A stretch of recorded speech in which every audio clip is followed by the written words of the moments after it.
regularly scheduled meeting of the Plaquemines Port Harbor and Terminal District as the Parish Council sitting at 1 o'clock for March the 12th to order, and the machine is open for roll call.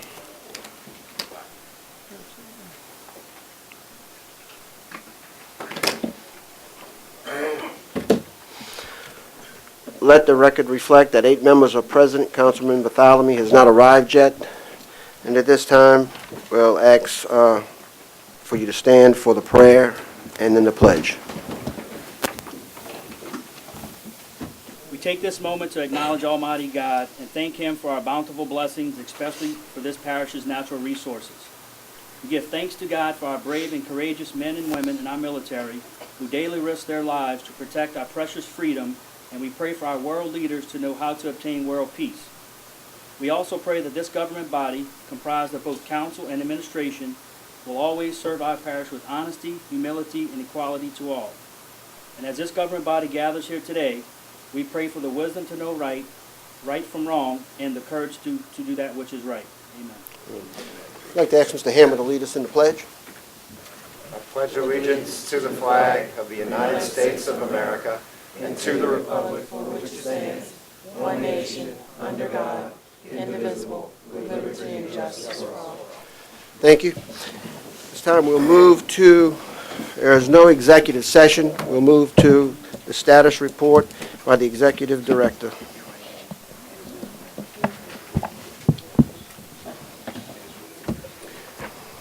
Good afternoon, Mr. Chairman and board members. I am Sandy Sanders, Executive Director of Plaquemines Port Harbor and Terminal District. Follows is the Executive Director's report for the reporting period 27 February to 12 March. During this reporting period, we have kicked off our dialogue with the Plaquemines Sheriff's Office. We met with Jerry Turlich, and this is regarding the possibility of sharing the Port Mobile Communications Center. This would be a sharing of the asset as well as the cost, but we have a huge asset, and we have a lit candle putting it under a bushel basket. It needs to be out with different agencies that could use it, and so hence we are starting that dialogue. Also during this reporting period, I traveled to Scott Air Force Base, which is right outside the city of St. Louis, and met with members of the United States Transportation Command. This is regarding the CFIUS process that will be making its way through different agencies of the United States, both in Congress and Department of Defense, Department of Homeland Security. And this is regarding the CFIUS process, our port project vis-a-vis its location to the Joint Reserve Base. It's a preemptive strike on our part just to let them know exactly what we're doing, get their comments, and again, getting their approval prior to it being laid in front of them for approval. Also during this reporting period, I met with Mr. Sherman Bryant of Cambridge Energy. I had arranged a meeting with Mr. Bryant and his team, along with the United States Coast Guard captain of the port and his staff, regarding their LNG program plant that they will be putting on the East Bank. This plant is going to represent about a $2 billion+ investment in our community. It will have approximately 1,000 construction jobs, which will take probably 2 years to build. It will end up with anywhere from 450 to 500 permanent jobs.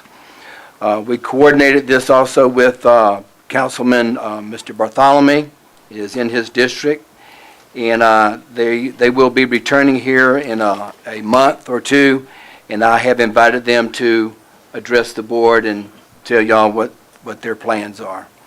We'll also be working with the community college in the area, devising training programs for the type of folks that they're going to need and the training that they will need to work at this liquid natural gas plant. During this period, we met with Taylor Gravois with CSRS regarding site certification. I've spoken about this LED initiative. We had some council members that also came and asked Mr. Gravois about the specifics of the plan. But this is a program that, as I stated, it is an LED initiative. It is funded 75% by LED, and it does the preliminary engineering work. Important to note that this type of work has to be done whether we have someone that's going to help us pay for it or not. So it is very, very great initiative by LED, and it certainly plays very well in our favor.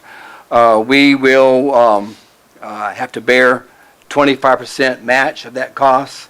The POBI has elected through board election to pay $2,500 towards our match, and Mr. Gravois also stated there are possibilities that we could go after other agencies to help offset our 25% match. Yesterday, we met with Mr. Jim Stark. He is the executive director of the Gulf Intercoastal Canal Association, and this is in line with a resolution that will be introduced today, which details the Port Authority's interests as well as the parish government's interests in joining with the Venice Port Complex and putting our collective muscle together in an effort to dredge the Baptiste Colette. This has a huge benefit to not only the Venice Port Complex but also to our community, mainly because the overall objective is to be able to play in the southeast part of the Gulf, which is slowly becoming the new playground as far as oil and gas exploration. Where we sit right now, those supply boats, if they were to leave Venice Port, they'd have to go down the Southwest Pass. That causes quite a bit of traffic, particularly with the larger ships on that pass. The dredging of this would allow for those support vessels to go to Baptiste Colette. It puts them right in where the oil and gas play is in the Eastern Gulf. And by dredging this, we have some great ideas that we can use as far as beneficial use for the dredged material regarding coastal restoration. Again, I'd mentioned that there is going to be a resolution today which talks about our new strategic partnership, standing shoulder to shoulder with the Venice Port Complex to go after things such as what Jim Stark may be able to make for us, and that is dredging on someone else's dollar. The Baptiste Colette, in the next 2 years, it will be used as the alternate route when the coastal locks are going to be dewatered for maintenance. So they will already take it down to 14 feet. We need to get it down to 22 plus 2 to be a viable entity to support the Eastern Gulf. Our goal is to take this eventually to the Corps of Engineers, and we know that the Corps doesn't have money. It is really to explain what we're trying to do. We're not asking for funding, though if they had some extra money, we would certainly take it, but just really their approval, and then we go out and get the funding. Lastly, we are arranging meetings with the Louisiana Congressional Delegation. It will most likely take place in early April to discuss the federalizing of the levees on the East Bank. The language has already been introduced, though it's not well known, but I had talked to President Cormier, also with Councilman John Bartholomew, which is in his district. We need to ensure that the delegation not only embraces the language which is already there, but that will be the first step in us going after funding to get those levees federalized. That is key, number one issue to bringing in investment on the East Bank. Folks will be somewhat reluctant to put a lot of investment dollars in there if they feel that their capital would be at risk. These levies would certainly protect their investment. It's going to go a long way towards the development of the East Bank. Mr. Chairman, that concludes my report, subject to your comments or questions. Thank you. Are there any comments or questions?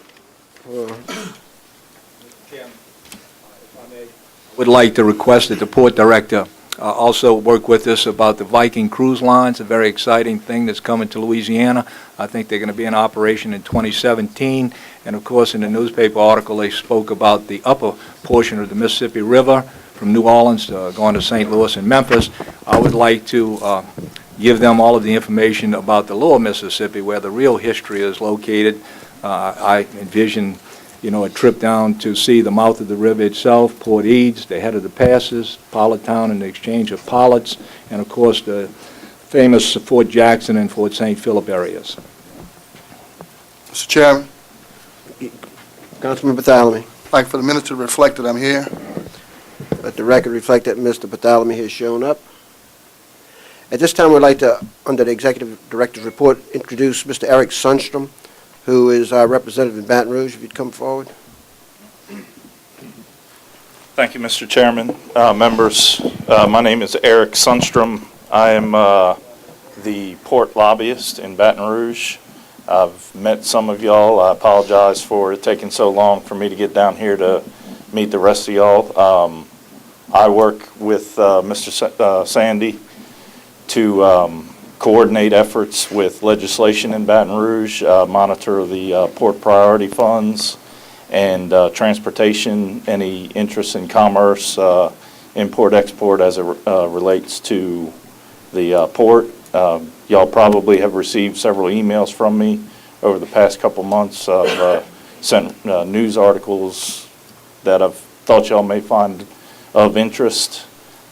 If there's anything that y'all need in Baton Rouge, please feel free to give me a call. I can, I'm your conduit to the state government, whether it's legislative or anything in the executive branch that you may need. Just feel free to pick up the phone and call my office. Do you see anything being introduced this session that would warrant our consideration? Not yet. Currently, there are 100 House bills introduced and almost as many Senate bills. The deadline for introduction is, I think, 2 Fridays from tomorrow. So that weekend, you'll see a complete list of, and Mr. Edgecombe and Mr. Lapine are familiar with the legislation tracks that I provide. Usually, I try to get them out every night if something happens on a bill, and then a end of the week capital report that I'll put together and send out on Friday. But currently there aren't anything that has been introduced yet. Thank you. Any comments or questions for Mr. Sundstrom? From Port? Thank you. If none, we thank you. Move to item bids and advertisements. There are none that I know of. None. This time we'll move to introductions of ordinances and resolutions. Councilmember Bartholomew. None? I have none. None. I have none.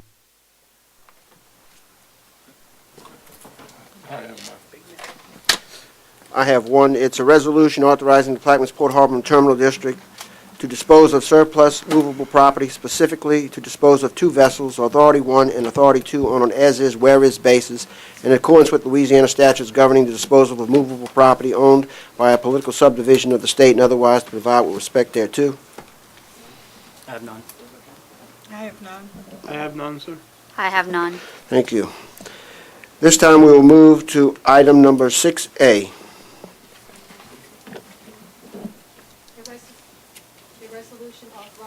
Sandy Sanders is Executive Director of the Plaquemines Port Harbor and Terminal District to enter into a memorandum of understanding with Plaquemines Parish government and the Louisiana Fruit Company, DBA, the Venice Port Complex, to develop opportunities and to otherwise provide with respect thereto.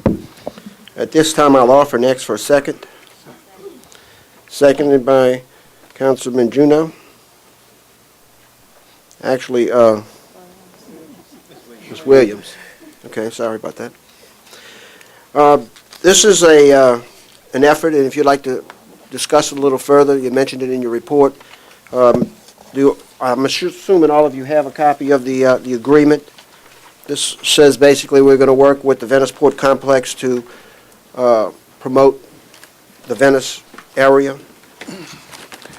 Yes, sir. As I had mentioned in my report, the Venice Port Complex, they took a pretty good hit in Katrina, and since then there is a rival port, so to speak, on the Gulf Coast that has been running with pretty hard, supporting all the oil and gas exploration in the Gulf, mostly in the Western Gulf. As that exploration is moving more and more to the east, a lot of these oil and gas drilling companies, supply companies, they're looking for a way to service that new exploration, and by doing that, their lines of logistics are going to be stretched if they continue using the port of operation that is supporting them now. So this would allow the Venice Port, again, having Baptiste Colette dredge, to be in a very prime position to take advantage of what's going to happen whether we are there or not, and that is the exploration in the East Gulf. So what this allows is us to use the authority, the muscle of the Port Authority, along with the muscle of our parish government, to assist in getting Baptiste Colette dredge. The benefits are threefold. One, the obvious, taking it down to a depth where the vessels could support that operation in the East Gulf. Two, it keeps the traffic off the main pass, the Southwest Pass. And then three, the beneficial use of that dredge material goes a very long way in our coastal restoration. And I offer to you, Madam Williams, if you want to respond to that.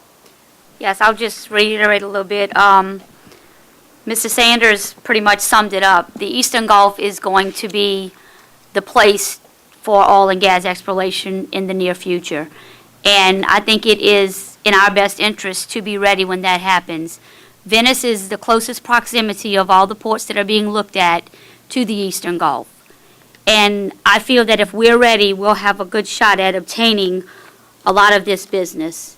And as well as using the dredging from Baptiste Colette to be used in coastal restoration.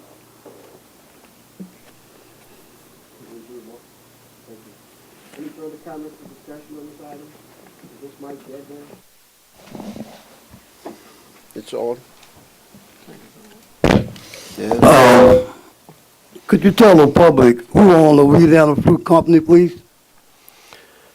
It's a corporation out of New York, as far as I know, who owns the actual Venice Port Complex being managed by Mr. Pivach. Okay, thank you. Any further comments or discussion on? I have a comment. Yes, sir. Baptiste Colette, what's that on, the east bank or the west bank? I believe it's on the East Bank, Mr. I Vidal. want to know why, and I need to be considered on all action relative to the east bank, Mr. Chairman. Just make a note of that. Thank you, sir. So noted, I guess.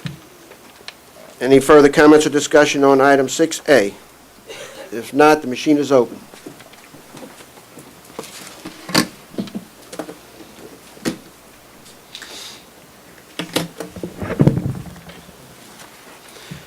And the resolution is adopted 9-0. At this time, it's been asked that we move to item number 7, introduction of resolutions where a suspension is being sought.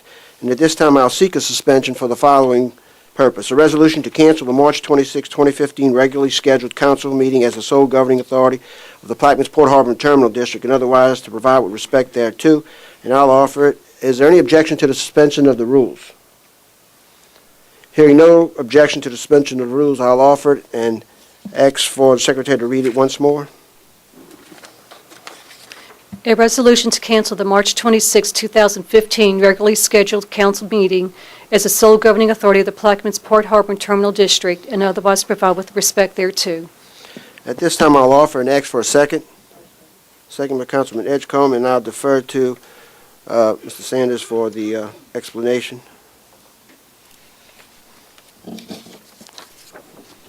Thank you, Mr. Chairman. Over a year ago, our port was asked to be a co-host for the Ports Association of Louisiana. We are in concert with the Port of St. Bernard and the Port of New Orleans will host that annual event.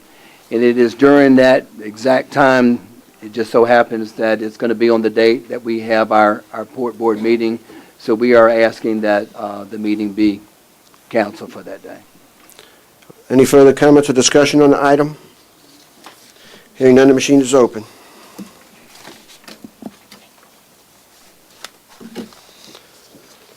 And the resolution is adopted 9-0, and the meeting is canceled. At this time, I'll ask for a motion to approve the February 26, 2015 meeting minutes. Moved by Councilman Juneau. Is there a second? Seconded by Councilman Lapine. Any comments or discussion on the approval of the minutes? Hearing none, the machine is open on approval of the minutes.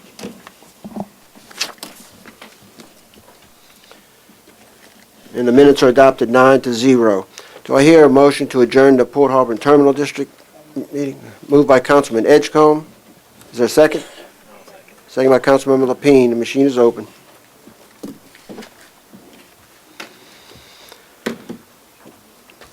And the meeting is adjourned 9-0 at 1:20. Thank you very much. At this time, we'll move to the regularly scheduled Plaquemines Parish Council meeting for March the 12th. And the machine is open for roll call.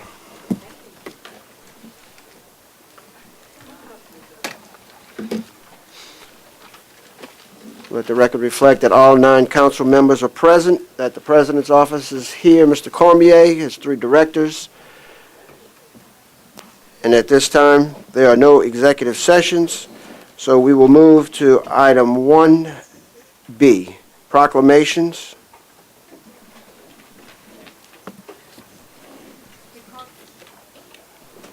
A proclamation declaring March 16, 2015 as Realtor Appreciation Day in the parish of Plaquemines.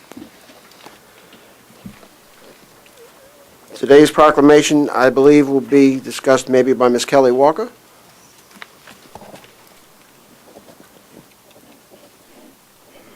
Good afternoon, council members and Parish President Cormier. It is an honor to be here back in Belchase, in my hometown, and to ask you all for this proclamation declaring March 16th Realtor Appreciation Day. We started this event 2 years ago. This will be our third event where we honor all of the realtors in the 10 parishes that we cover, which includes Plaquemines Parish, with a day of education and giveaways and a good fun event for them to celebrate all the work we do.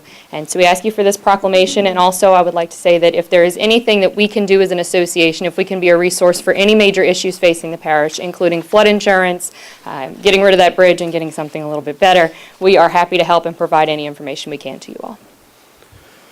Thank you. Any other comments or discussion? Hearing none. I'll offer the proclamation next for unanimous second. Hearing no objection, the proclamation and the machine is open.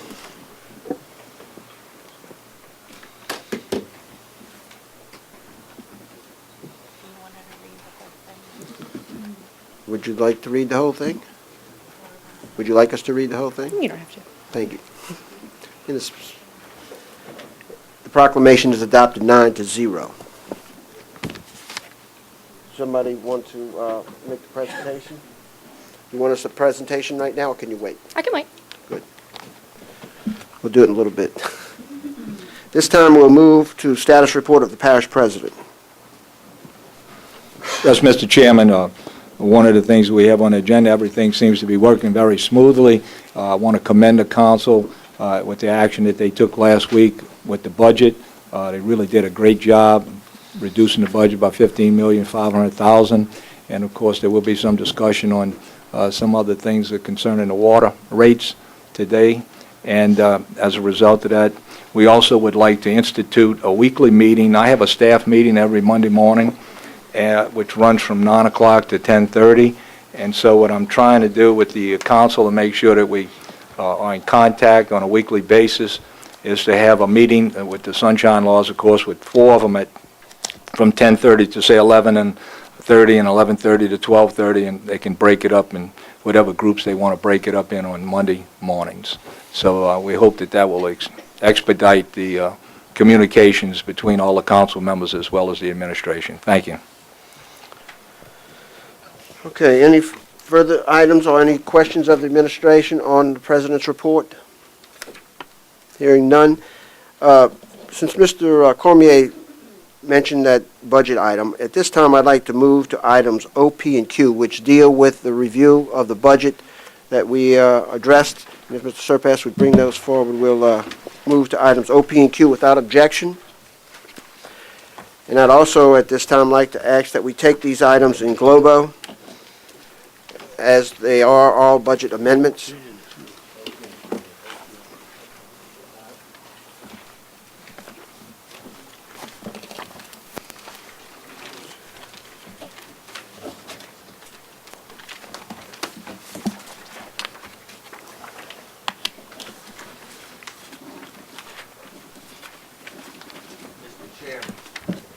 Yes, sir. I think as a point of order, we have to have 2 separate votes on that. We have to vote to suspend and move, and then to consolidate in globo. Okay, we'll do that as soon as I finish distributing the paperwork. Wait, would you repeat what you just said? What did you say? Would you repeat what you just stated? Oh, yes, sir, to go down in the docket, that's one vote, and then to consolidate in globo. We can't hear you. It's on. Yes, I said that to move down on the docket and take it out of order is a separate vote from to consolidate for the in global consideration. You just need to do it twice, just for form's sake and procedurally. Well, that's a new procedure we'd like to know about, but, so you're suggesting that we have a resolution to move to that item on the agenda? Correct. I move that we move to O, P, and Q on the agenda and take them in globo. Second. It's been seconded. Is there any objection to move to O, P, Q on the agenda and taking them in globo? Hearing none? Yes, I do. All right, let me go back to normal course of business. I'll withdraw that motion, seek a motion to move to item O on the agenda. Is there any objection to moving to item O? If not, the machine is open.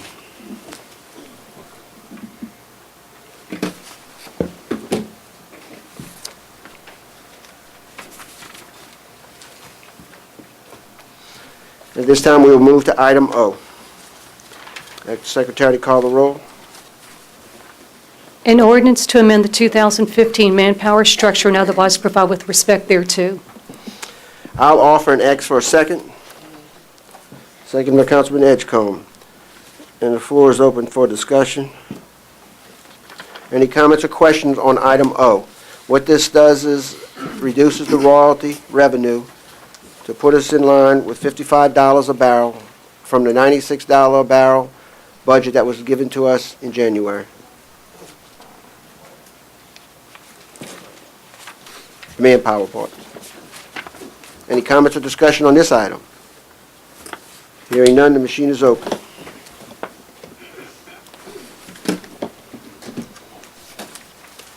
And the resolution is adopted 9-0. We'll move and seek a resolution. Is there any objection to moving to item 6P? If not, I'll offer a motion to move to item 6P on the agenda. Seconded by Councilman Byrd. The machine is open on a motion to move to item 6P. And after this is over, we're going to get an explanation from the legal department as to what this new rule is. And the resolution is adopted 9-0 to move to item 6P. The Secretary will read it. An ordinance to amend the 2015 5-year capital improvements plan and otherwise provide with respect thereto. I'll offer and ask for a second. Second by Councilman Edgecombe. Any comments or discussion on item 6P? Any discussion? Hearing none. Machine is open on item 6P. And the ordinance is adopted 8-0 to 1 abstention. Councilman Bartholomew abstains.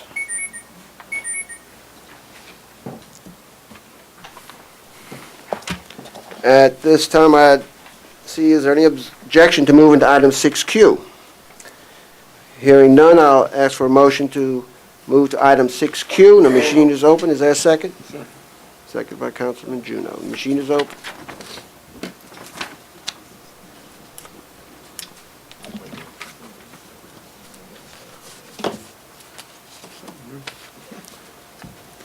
Machine is open.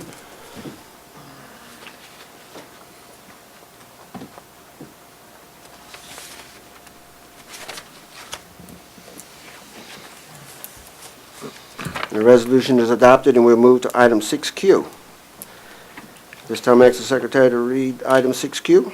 An ordinance to amend the 2015 operating budget, various funds, various departments, various line item, and otherwise provide with respect thereto.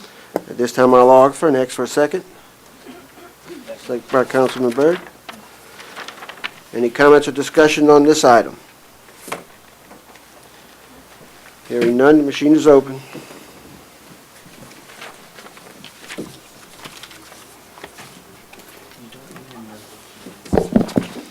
And the ordinance is adopted 9-0. Thank you for that. What that summary does is moves us back to $55 a barrel, reducing the capital improvements budget, the operational budget, and the manpower structure to come in compliance with the estimated revenues for the budget, which we now anticipate on being balanced, providing that the price of oil stays at 55 at an average for the entire year. I would like to caution that, having said that, I encourage the administration to look at some sources of revenue as well as some efficiencies in the government as we stated in the budget review. So having said that, any other comments or questions? If not, we'll move back to the regular item of agendas. Bids and advertisement, do we have any? None. Move to beer and liquor license. Councilman Bartholomew. Have none. None. I have none. I have none. I have a one-day special event permit requested by Mr. Louis Badalamenti, requesting a special event and one-day alcohol permit for the Plaquemines Parish East Fest and Egg Hunt to be held on April 4, 2015, from 9 a.m. to 11 p.m. at the Medal of Honor Park in Belle Chase. I have none, Mr. Chairman. I have none. I have none, sir. I have two. Joshua's Marina Incorporated, 309 Boat Harbor Road, Buras, 70041.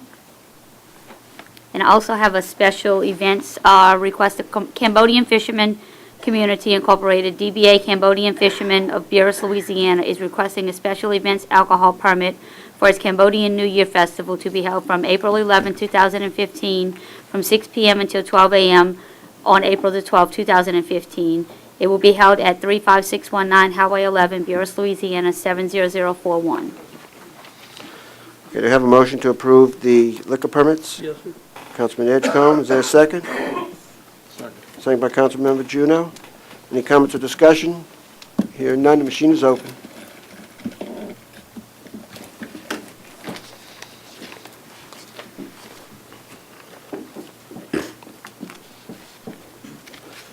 And the resolution is adopted 9-0, approval of the liquor permits. It's been requested that we have several people here who would like to discuss items on the agenda under item 7.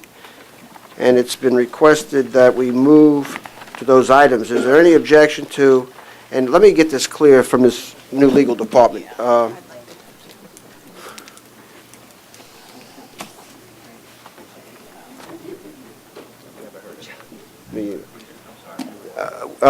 Since we started this meeting, you've interjected some new procedure or method of operation as to moving around on the agenda. Since we want to do that, maybe now is the time to give us an explanation as to this request to pass resolutions to move to different items on the agenda. Mr. Chairman, it was not a new rule, and I think there may have been a miscommunication between us with the mic.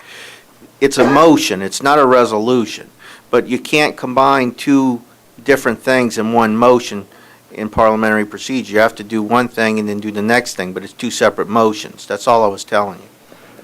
You mean those budget amendments? You move them first, and then you consolidate them in global for consideration. There's two separate motions. You move them down, on move the docket Right. first, and then you consolidate them. Well, we're going to have this It's a discussion procedural after thing. this meeting is over, and at this time, what?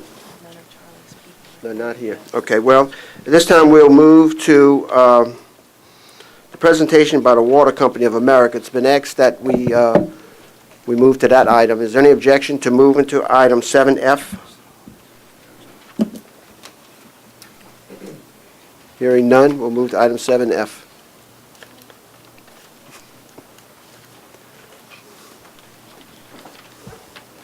Good evening. My name is Warren Lawrence. I live at 120 Timber Canal Lane, Myrtle Grove. During the budget hearings, I brought up on some problems we have, what I think in the parish, an opportunity to gain us revenues into our water rate structure, our revenues as far as our refuse. And what I had brought forth, and I've done this for 8 years at previous hearings to no avail, and I appreciate the administration from hearing this presentation last Thursday, and I appreciate that you hear this presentation. My past history is I was the General Superintendent of Engineering at Surgeon Water Board. We did our rate studies, and we looked at our revenue stream before we did rate increases, and we found that there were some problems with areas that we could not address from within, that we did not have the capabilities or the personnel necessary to actually audit the existing bills and everything to make sure they are billed correctly and that the proper revenue is being brought to this parish. So I ask that y'all consider having a presentation. This Water Company of America is just one company that does this sort of thing. It did it for us at the Water Board, and we've incurred millions of dollars in return for this study. It does have its points that it will, and I've told the administration there'll be some, I want to say, mashing of the teeth, that some people who are not paying bills will all of a sudden start paying bills. Or there's people that would have bills that are improperly rated, maybe as a residential, as commercial, will not see a rate increase in their bills. This is what the company does. It goes in, it has a proprietary computer system that looks at your system. It makes a random check of all the accounts, does field review of all the accounts or the majority of the accounts that they see are problem accounts. There is a cost to this factor that these companies come in, and I'll let the gentleman give the talk on that. But, you know, I just want to say from the standpoint, I've recommended to the administration to check with the other parishes. St. Bernard currently is still in the process of using this company. They have derived an increase in revenues from it. Yes, there is a cost to it, but if you're missing the costs, you also miss your intake. And there's no guarantees that this will cause a return. They take all the risks. If they don't find money that's due to you, they don't get anything. They wasted their money, their effort. Looking at your accounts and everything that I could review, I would almost guarantee that there's going to be a return, and we're going to see an increase. Some people will disagree with the percentage that they charge, but any good company, if someone can come in and find revenues you are not getting, and they get a percentage of that revenue, and you'd have never gotten it anyway, I think it's a no-brainer and it's a win-win. With that, I'll ask Mr. Mike Nicosia from Water Company of America to make a short presentation. Thank you. Thank you, Council President, for being with us last week and the board for hearing us today. My name is Mike Necase. I'm the Regional Manager for Water Company of America. Could you spell that name? Necase, N-E-C-A-I-S-E. Thank you. Regional Manager for Water Company of America. I retired from the city of Gulfport, Mississippi as a finance director after 25 years of service, and I've been with Water Company of America for 2 years. I brought Water Company of America into the city of Gulfport back in 2009, and I was absolutely amazed on the kind of value they brought the city of Gulfport. City of Gulfport probably has twice the number of water and sewer customers than this parish. About 25,000 is what we had. They found $1.5 million of annual recurring revenue for the city of Gulfport that we should have been billing and collecting that we weren't. Water Company of America is headquartered in Houston, Texas. We have regional offices in Salt Lake City, Utah, all the way down to Miami, Florida. What we do, our scope is very narrow. We find unbilled or misbilled revenue that government should be getting that they're not. We look at your water and sewer rate ordinances. We have a software system that we download your billing information into. We scrub it to make sure that you're billing your customers fair and accurately as per your adopted ordinances that have come down through the rates and minimum charges and so forth and so on. So what does all this, give you some examples of the type of fines that we have in the field where you can get your mind around it. Irrigation meters, for example, typically follow a seasonal pattern. You use irrigation meters more in the summertime than you do in the wintertime. So why would there be a large consumption on irrigation meters in the wintertime? That's just something small that we look at. We've logged information on multifamily dwelling units, so we can look at a 30-unit apartment complex and know what that consumption number should be and what the bill should be based on your ordinance. So we can zero in on those areas there. Did some work in Biloxi, Mississippi, and found unmetered major line going into a casino. They were underbilling that casino $10,000 a month. What happens when you underbill a large user like that? That means you have to put the rate on the backs of the retired folks on fixed income. That's not, I'm sure, what anyone wants to do here. We're trying to make the billing fair and equitable across the board. If you use the water, you pay for it. If you don't use the water, you don't pay for it. So before going forward with a rate increase, I think what we could offer is to make sure first that the bills that are going out the door are fair and accurate. And once you know the bills are fair and accurate, then you put the rate increase necessary to bring it where it needs to be. But the way the contract would look, we don't get paid unless we bring you additional revenue. Let's say, for example, you're billing a customer $1,000 a month already, but that correct bill should be $1,500 a month. We only share in the incremental increase of the $500 in additional money that we bring you. That share would be 60% for a 3-year period, so we give you 40% of the fine immediately. We take 60% upon collection. It's not based on billings, it's based on money running through the cash register, so we don't ask for our share until the parish has already collected it based on the billings. What we bring to the table that the billing department doesn't have are tools. We have a software that's been developed over 20 years to analyze the data. We have logic built into it, so it scrubs the data and lets us know what types of accounts are outside the bounds of what they should be. We send field personnel out there and investigate it, and then we write fines up based accordingly. Have folks that have worked for this company for over 20 years. Their sole purpose, they get up every morning and looking at the water and sewer bills and passionate about finding additional revenue that should be being billed that is not. And also what we offer is the latest in flow testing technologies. Some of this equipment we use to test water flows is $30,000 for one piece of equipment. So it's typically not something that a water and sewer billing department would buy nor operate. So basically we're another tool in your toolbox to make sure your bills are accurate going out the door. Just a separate set of eyes. Again, we don't get paid until you collect the dollar as a result of our work. So any questions? Any comments or questions? I'm going to leave some promotional materials here, so they'll get in the council's box. The collection, is that in addition to what we're collecting now? Yes, sir. Again, if you're billing $1,000 already and it should be $1,500, we only share in the incremental increase. Thank you. Any further comments? Mr. Chairman, I would just like to ask, is your company willing to negotiate the percentages? And also, would it be applied to before the rates possibly would be increased? Because under the budget constraints that we're in now, I just wanted to, wonder in what direction you might be able to give us some latitude. We could give on the, any future rate increases based on our fines. We could allow that to not come into play. But for a government your size, 60% is the number that we get. We're getting it already in your neighborhood, so we just wouldn't want to send a bad message to the customers that we already have by discounting that rate. So at this point in time, that's all for 6%, 60%. All right, any further comments or questions? Hearing none, thank you for your presentation. At this time, I'd like to ask for deferrals and withdrawals, so those in the audience might know where we're going to be the rest of the meeting. Councilmember Thalman. I have none at this time. Councilman Black. None. Councilman Lapine.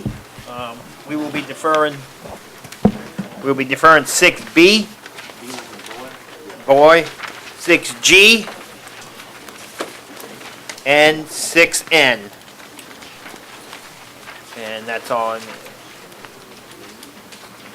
Okay. That's all I have, Mr. Chairman. Councilman Juneau. I have none. Okay, I will be deferring under 4E. 4E under trailer permits. Items B, C, and D. Yes. Correct. B, C, and D. Oh, I'm sorry. C and D. You already deferred, George. Correct.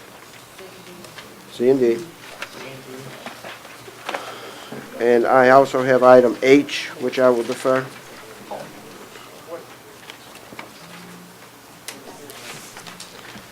And if there's no one here from the National Disaster Resilient Competition from the state, I will defer that as well. Is there anyone here for that item on the agenda? None? 7C. No one from Pat Forbes' office is here?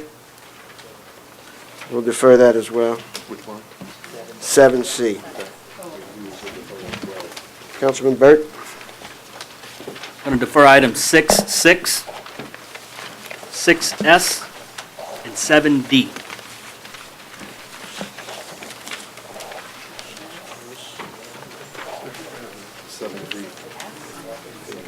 D.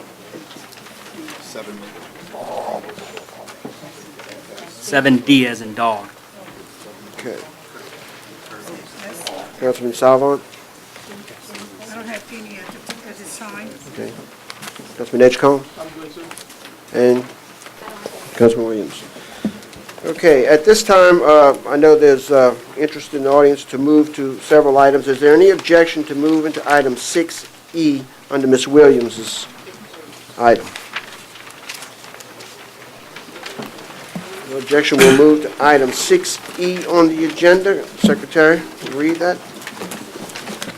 A resolution authorizing and directing the law firm of Cosich, Summich, Parasol, and Taylor, LLC, Carmouche and Associates, LLC, Connick & Connick, LLC, and Bergless and Tankersley, LLC, to temporarily cease and desist from performing any work associated with the legal action currently pending under the Coastal Zone Management Act pursuant to ordinance number 13-210, and to provide to the council a comprehensive update and full accounting of legal fees and costs incurred in this matter, and otherwise provide with respect thereto.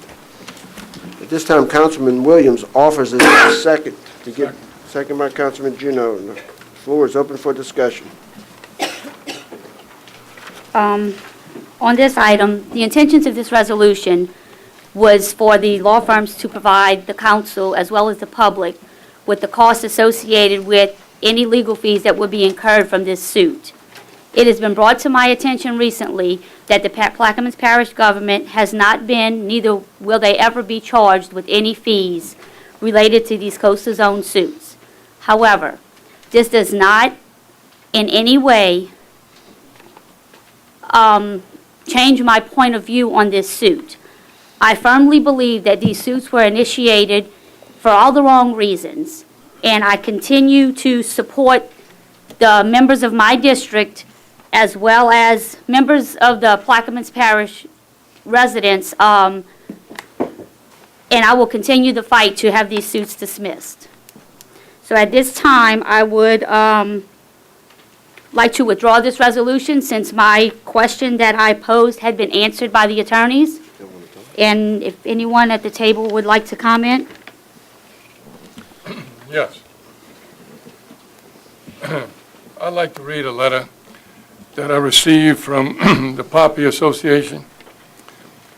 Seldom in life do we get the chance for a do-over. However, that's exactly what we have at the Plaquemines Parish Council meeting this week.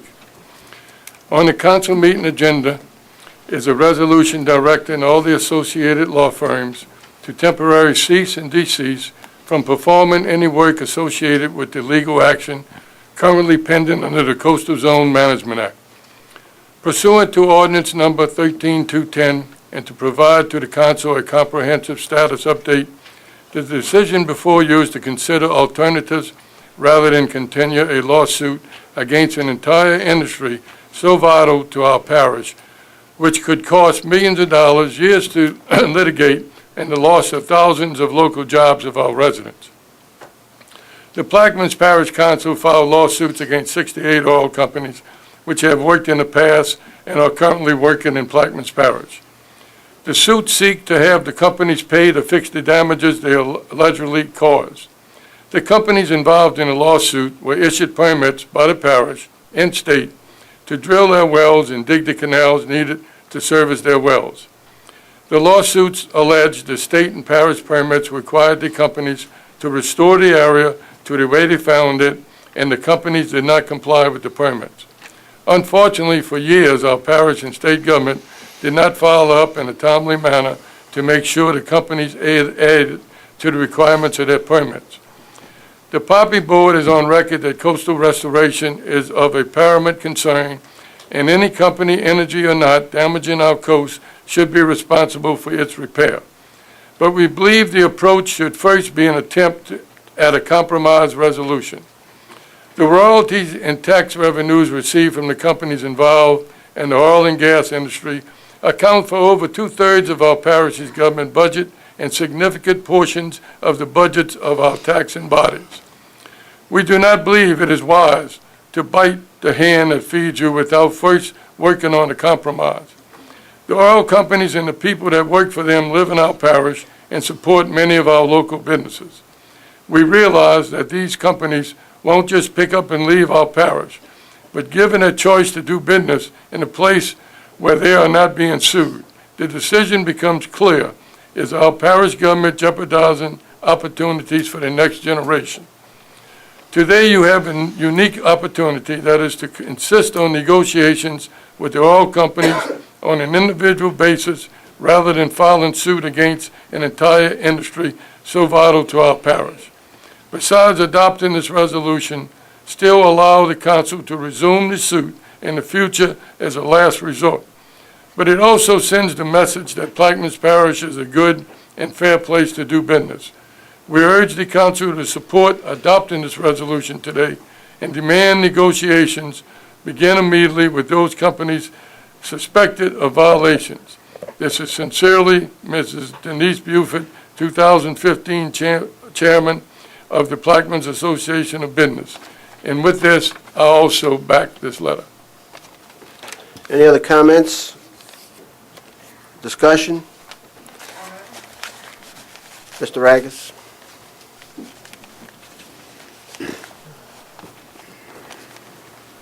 My name is Ken Ragus, 1311 Holiday Place, New Orleans, Louisiana.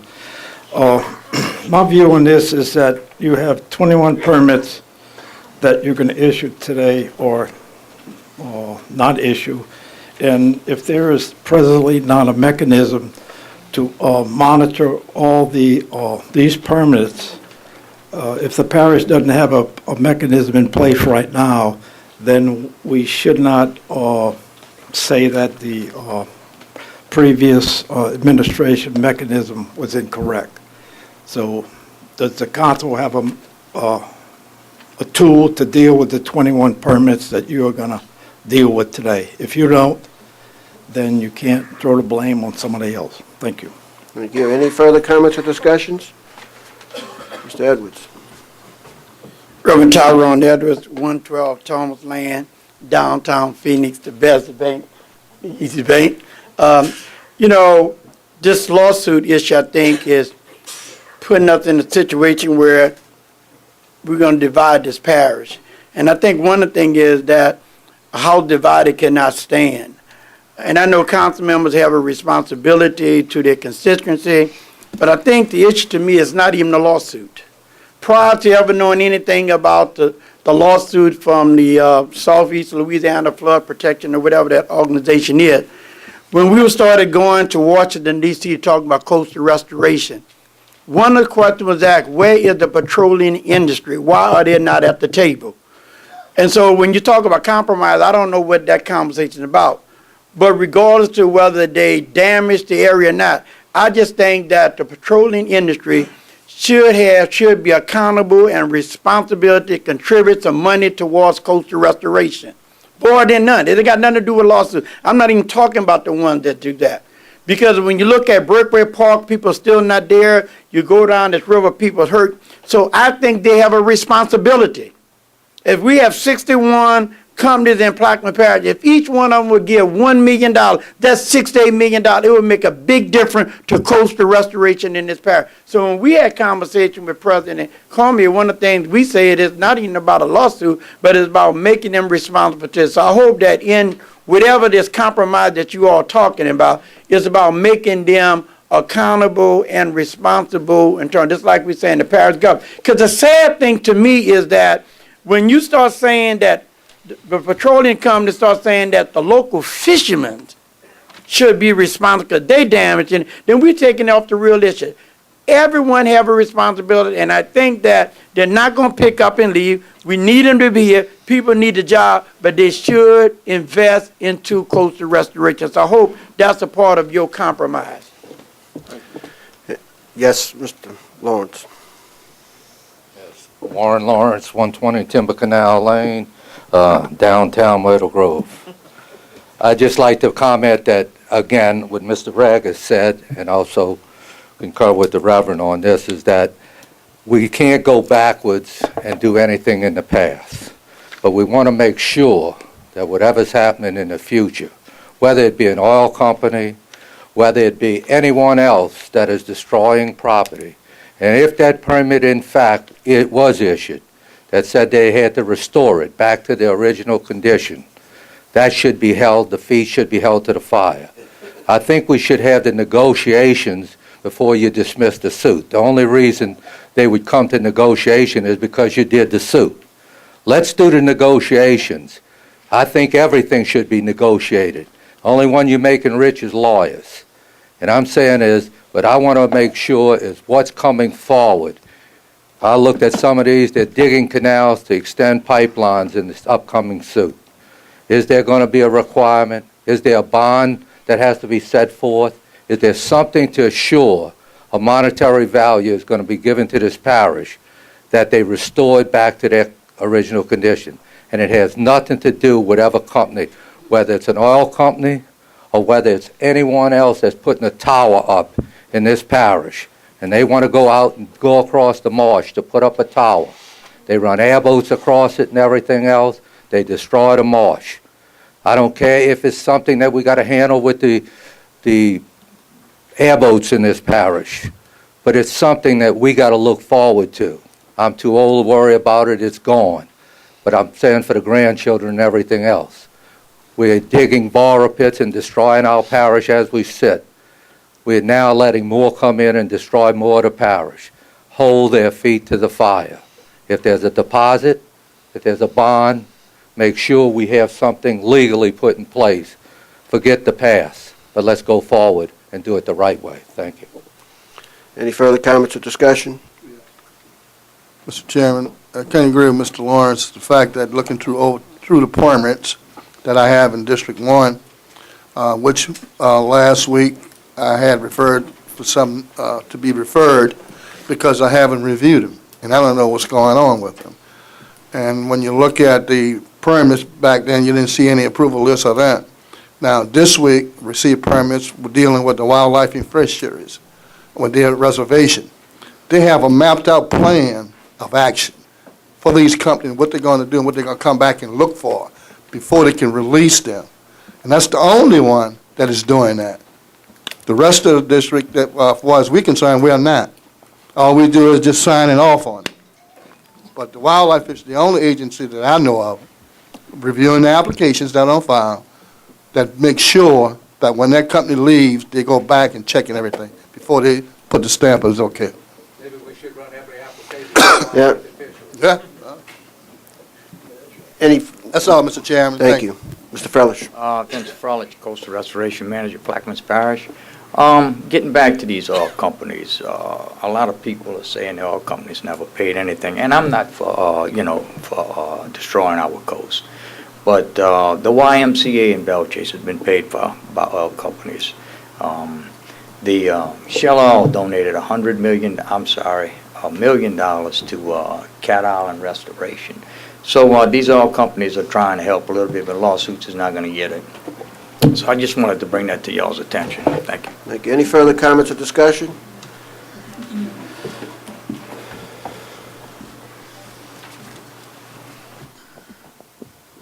Thank you, Ms. Williams, for withdrawing. Listen, we all sitting here, we all know that was damages. We all business people, and you know, only way these guys gonna come to the table is if you sue. Herb, we friends, and we always gonna be friends. That was a great letter, but guess what? It's just talking bull. It's just talking bull. Hey, you gotta put these guys' feet to the fire. Listen, we live in Plaquemines. We live in Plaquemines, an area that is being decimated. It's being decimated, guys. We got a lot of money off the oil, a lot of money. But we got to come to a point sometime where we got to look at, hey, are we going to be able to live here? Or we're just going to be able to take the money and go somewhere else? Because eventually that's what it's going to be. Phil, you're a Plaquemines guy. Hey, I'm with you on this, Phil. We need people to step up in Plaquemines to save Plaquemines. I'm with you 100%, sir. Any further comments or discussion on the item? If not, the item has been withdrawn by Councilmember Williams. And we will move to item, it's been requested that we move to item 7G.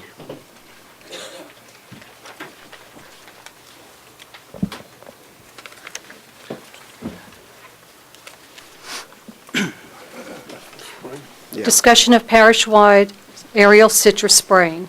Councilmember Burt. Thank you, Mr. Chairman.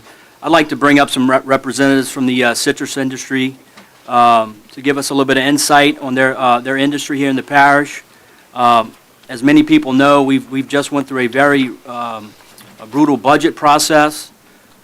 In that budget process, there was some funding that was eliminated for the aerial spraying in the parish, and I'd like to invite you guys up to give us a little insight or a little presentation on how important this industry is to our parish. Get a second, Mr. Chairman? We just moved to items of discussion. Oh, you're in the discussion? Oh, yes, sir. Okay. Council, Parish President, my name is Ricky Becknell, but I've got a lot that I'd like to say, but prior to that, I would certainly like to introduce the Commissioner of Agriculture. He came from Baton Rouge there to maybe talk on their behalf. So please, Maestro. Thank you. Good afternoon. First of all, Mr. Cormier, thank you for the invitation to come here and visit with you, and it's good to see you. The citrus industry is a very large and critical industry here in the parish. If you look at the value of the citrus products and the nursery stock directly to the farms, more than $10 million. In this entire state, there's about 750 acres of citrus groves. More than 500 of that is in this parish. When you look at the total economic impact of the industry, it's more than $30 million here. Now, as you know, since about 2008, we have been dealing with the Asian citrus psyllid.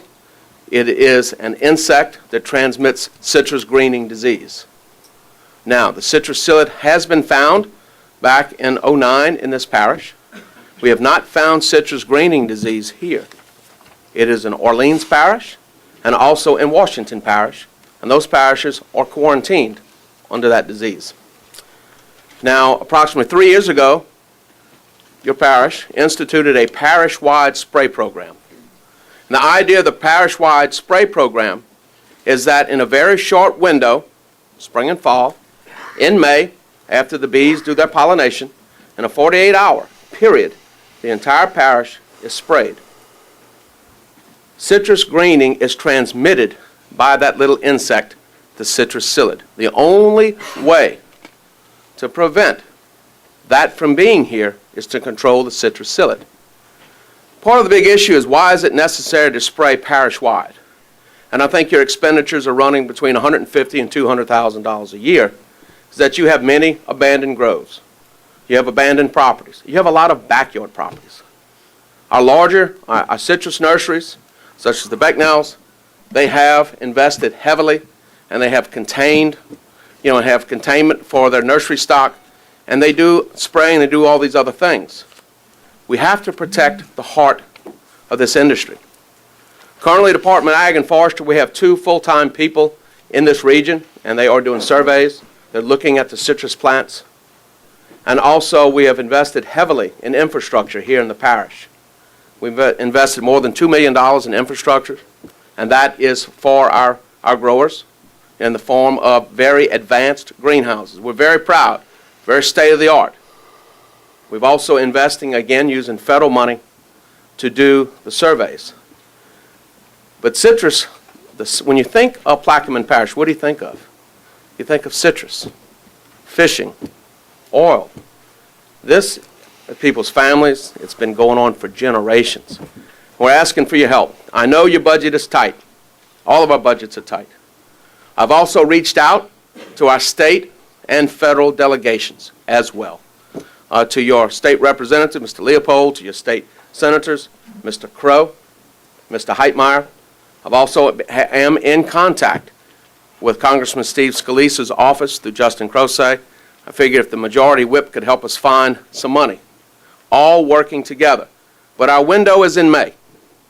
It is a narrow window. And if we get the citrus psyllid, if we can't knock it out, it's going to affect the backyards, the groves, the abandoned groves, and this industry. So I'm here to answer any questions. I tell you, we are committed to working with you, and I'm going to ask you to please try to find those dollars. And I understand the situation that you are in. We all do. So we're here with a plea. We're investing all the money that we can find, and I think, of course, we're always asking our state legislators for some, and you know the condition of the state budget. But we must find this money. It is critical to this industry. It's critical to these families, and it's critical to the economics of this parish. Okay? Thank you. Ricky? Thank you. To add? Thank you. Sure. The last thing that I want to see happen is that our council think, well, we're only asking there for this handout. Myself and everyone that's in this room, we're doing our own spraying. That we spray our orchards monthly, our nurseries, even though we have these screen structures, weekly.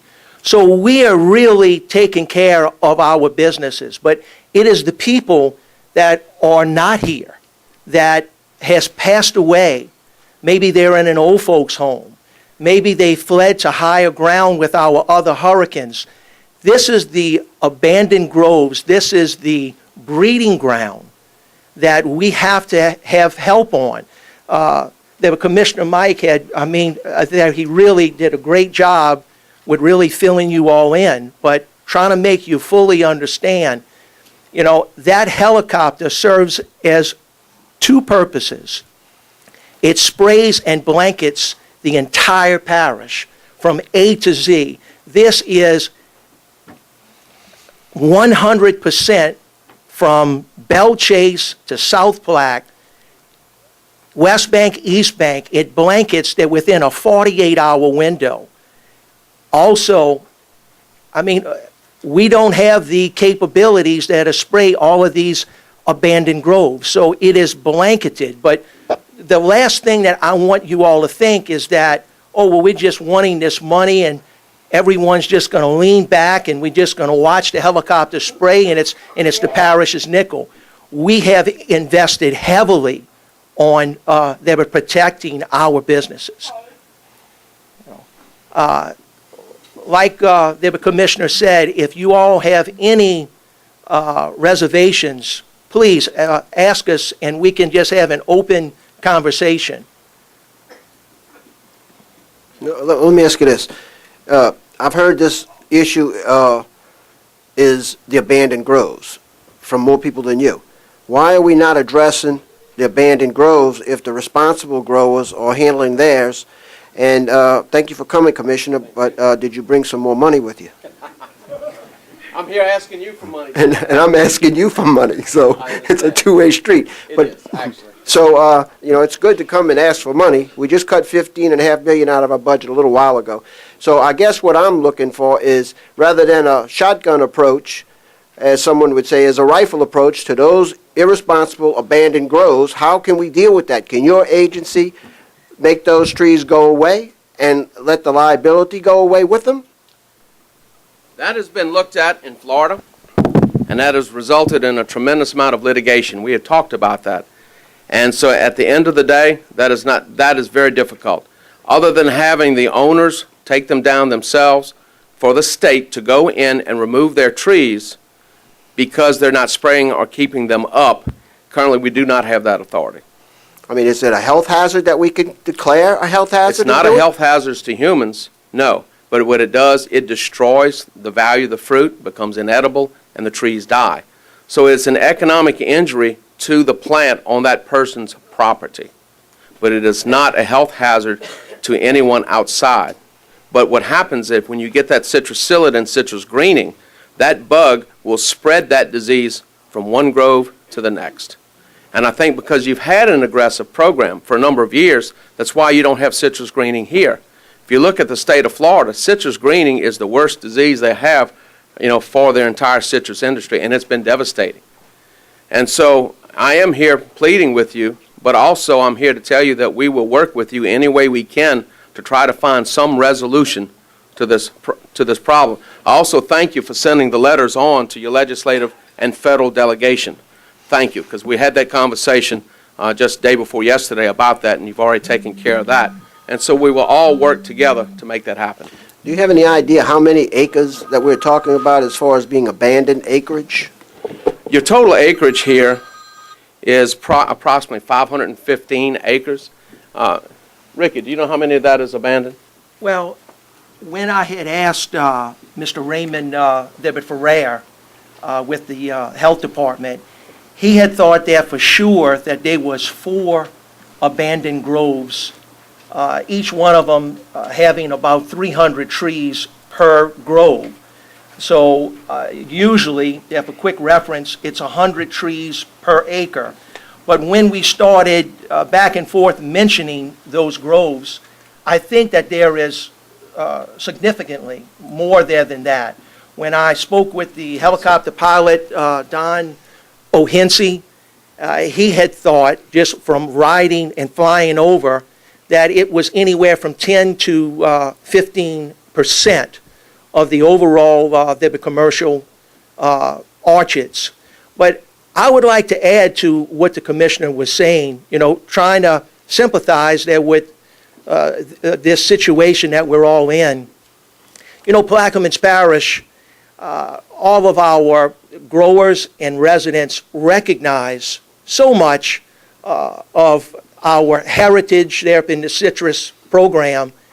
I think if we was to go to that homeowner or the grower and ask them, look, your tree is abandoned, it is a infestation, it is a breeding ground.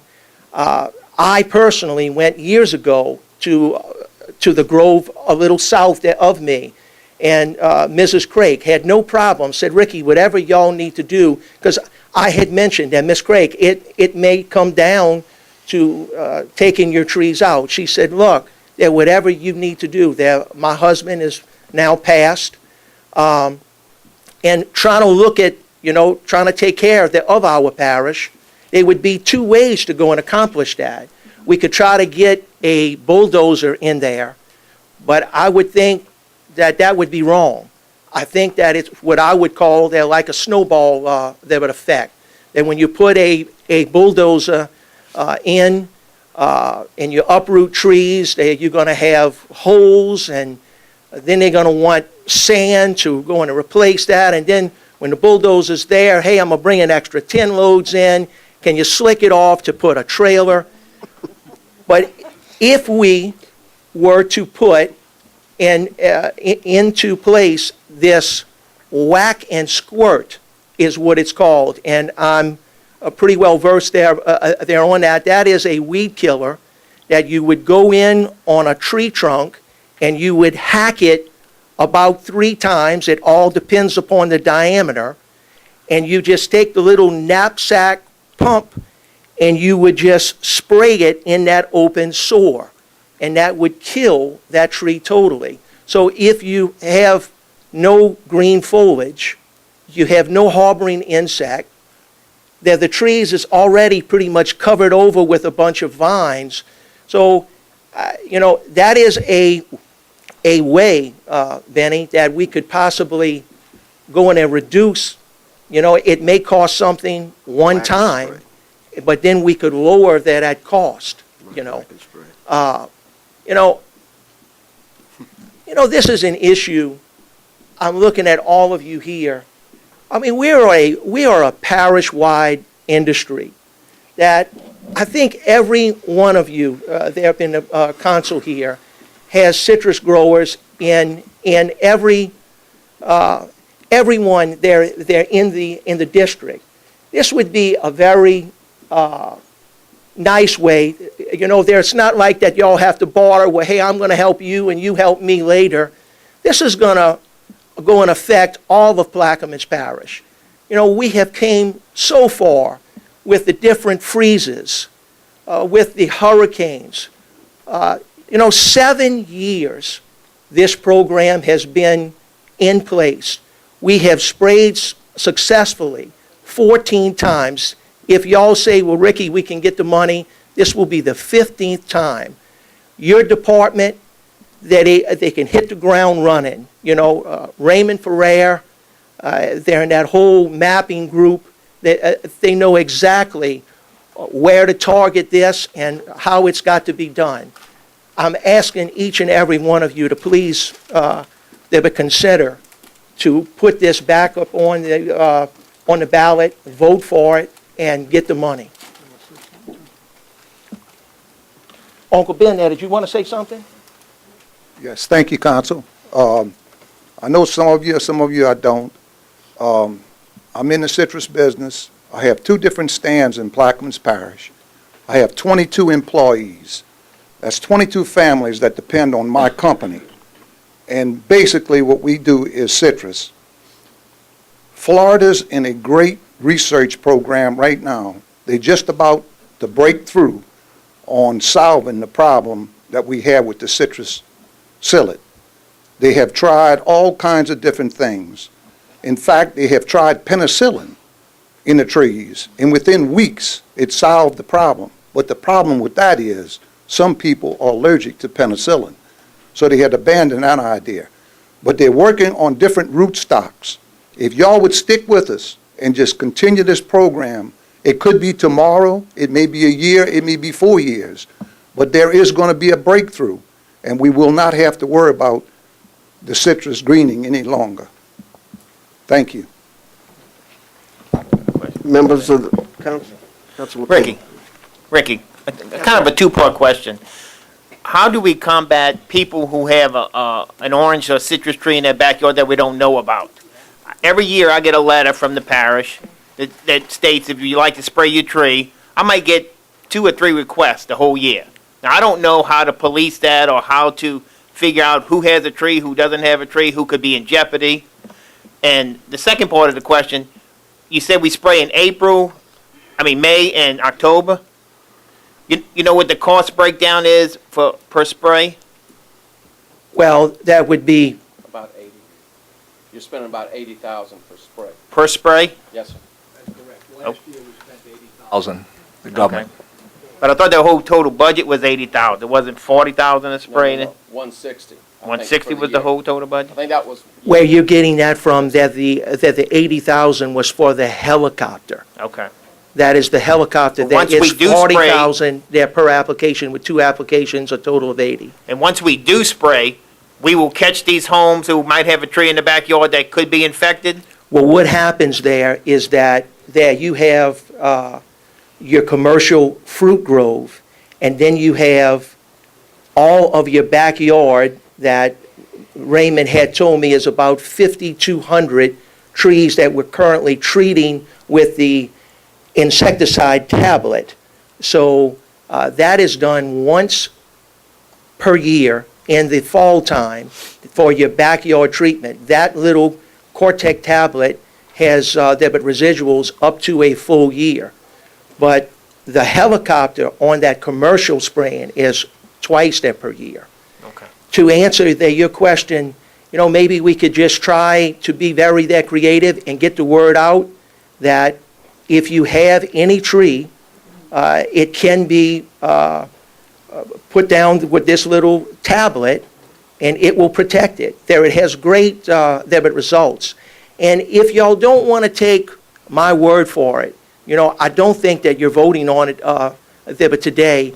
You could call USDA Chief Agent Joe Bravata, and they're anyone. I mean, that's why Commissioner Mike is here, is because we believe up in this program. We know that this program is helping. Used to be when I was younger, if it was an insect, well, it's no big deal. This is the big dog now, that if he's infected and he carries it to that next tree, well, it's just going to really get out of hand. Thank you, Rick. Part of the answer to your question also is that even if you don't get 100%, you are eliminating the majority of the insects, the citrus psyllid, and you're stopping the transmission from one to the other. This is like when you have a match lit, you have to put the fire out then before it gets too large. Because once it gets large, and once the tree is infected, then the tree is going to die, and you're going to lose that tree. And so that will occur over a period of time, just a few years. So the whole idea, again, you've invested a tremendous amount of money in controlling this and protecting your industry. And there's a lot of research going on, funded primarily by the USDA in the Farm Bill, looking at a number of ways, through selective breeding, through some different types, taking genes from spinach and putting it in the rootstock, also looking at different treatments that can be done to try to treat the disease when it's there, as well as try to find alternative methods or better methods to deal with the citrus psyllid itself. Thank you, Mike. If there's anything that we can do for you, the Department of Jack, Ag and Forestry, please I'd like to say something. let us know. And yes, sir, Ricky, I know y'all have the prettiest and the greatest orchards around. Y'all work real hard. I know after Katrina, my family from down in Buras, they got a bulldozer and they tore up like 1,500 trees and they fixed it up. Now, they did it on their own. Nobody gave them their money. They did it on their own. We have to do something with these people that's just letting those orchards sit there and not doing anything. Now, do we have to take them to court? What do we have to do? Like you said, Mr. Strong, somebody has to do something, but it's got to come from your office. You're the one that's in charge. So you're the one that's got to pass the rules down, and then we got to act on them. But you have to go to the governor, and you have to do this. And then we can make those people get rid of those trees. We can't walk around and pick out trees. And most of those trees, were bought from the Becknells, all those 5,100 trees. I got one in my backyard, and since they're working on the levee, I have it across the track, and they just let the grass grow. I got to go back there and get rid of it because they destroyed it.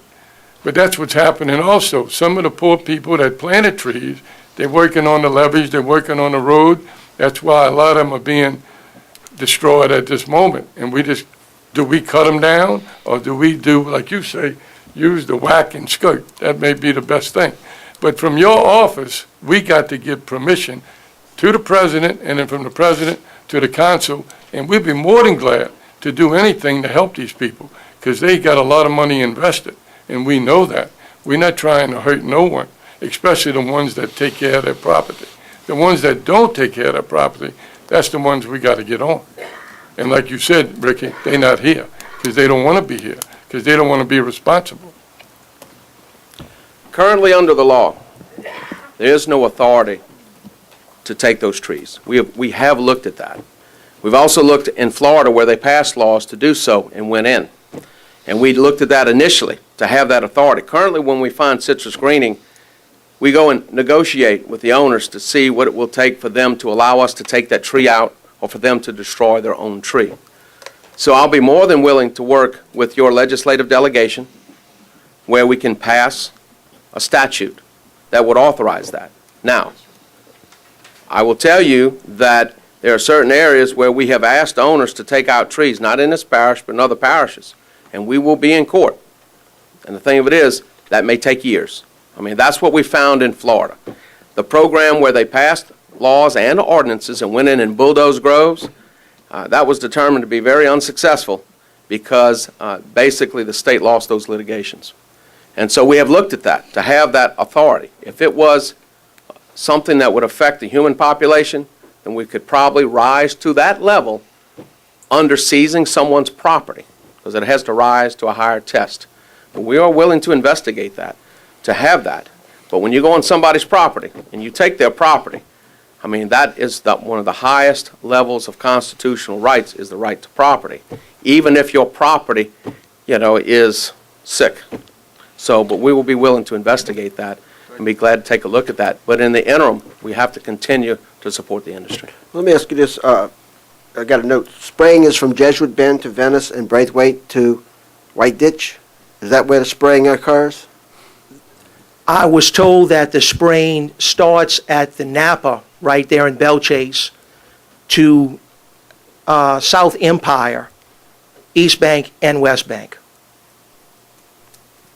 And Mr. Irvin, get back there with your comment.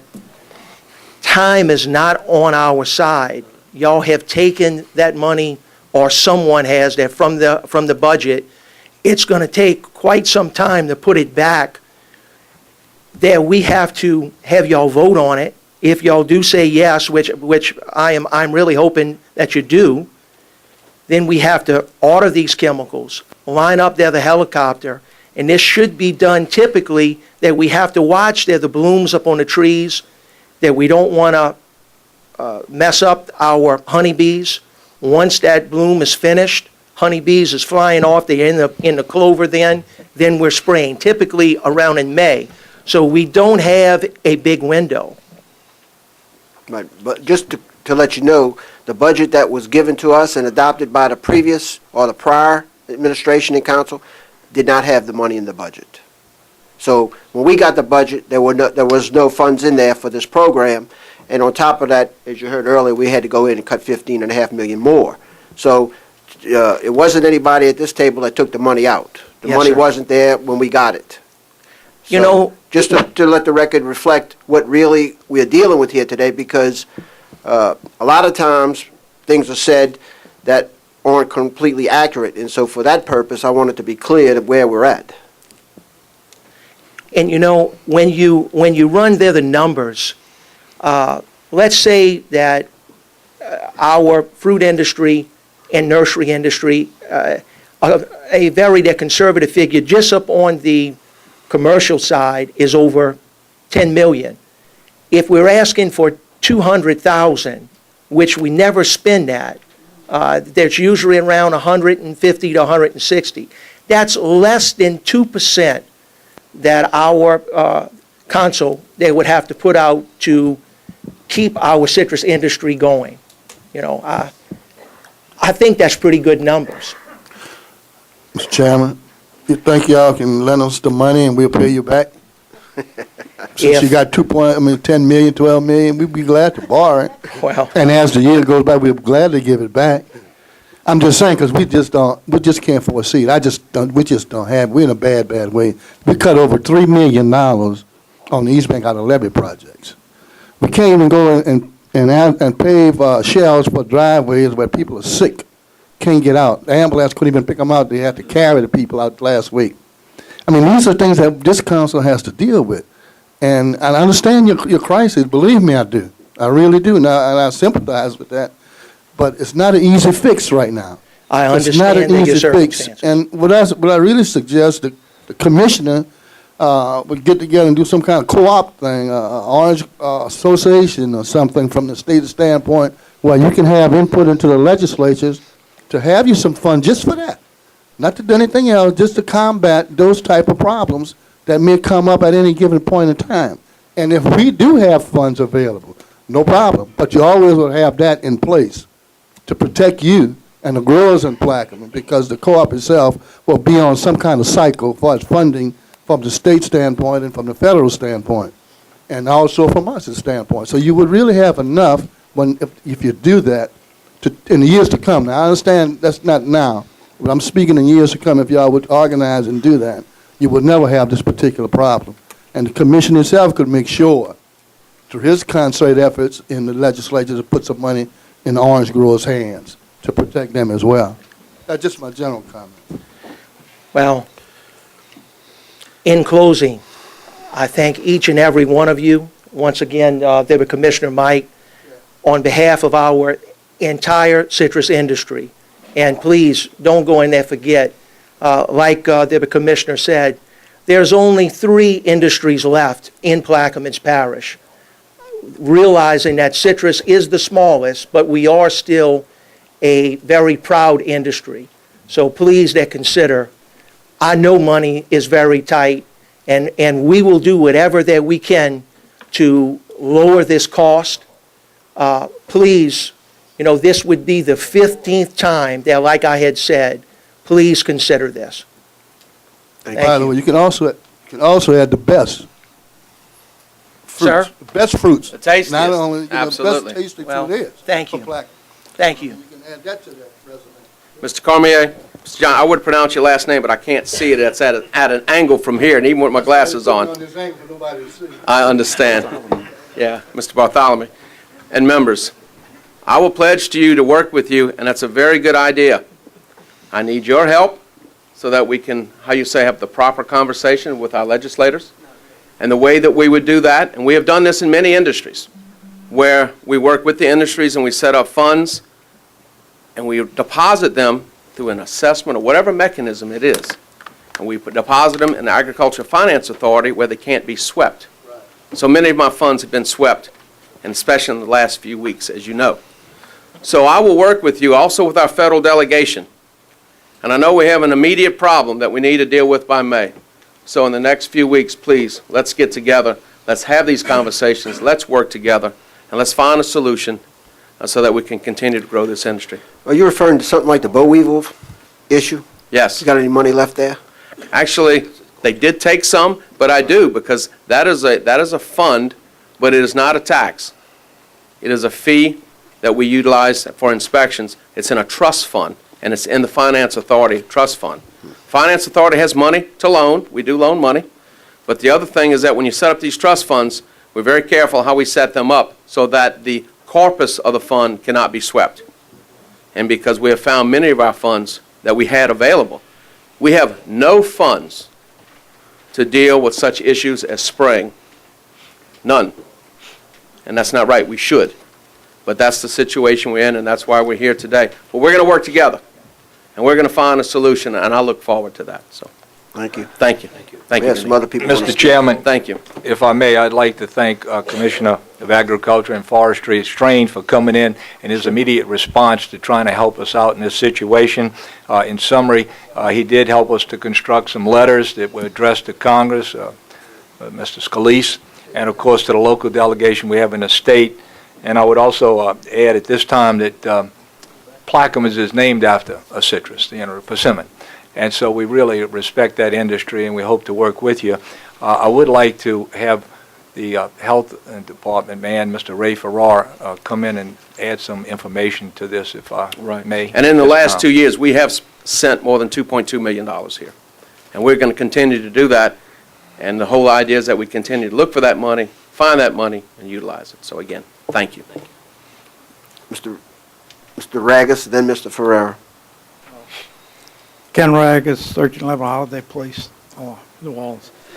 As a former fourth-generation citrus grower in Buras and a 45-year business owner in the parish, this is the way I would handle it, okay? I would go to Florida and I would find out if the state or the counties are paying for the spraying. One second. Mr. Strain, we have an interesting question that's popping up right here. If you'd like to maybe answer this. Give me the question again. How is Florida funding their spraying system? Is it through the counties, the state, or the federal government? I can't answer that. I don't know how Florida is currently funding that. Florida is spending a great deal trying to combat this disease in a number of ways, and they've been really at it. And they will tell you, though, that citrus greening is the #1 disease that they are fighting. It's been devastating to their citrus industry. So I can probably get that information. Okay, next question. Do you know the answer to that? No. The question is, how does Florida fund their programs? We know the question. Now, you have another question before Mr. Strain leaves? Yes.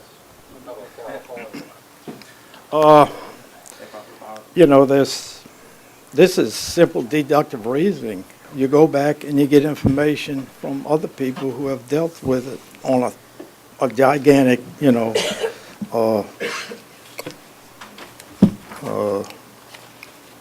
amount than compared to Plaquemines Parish.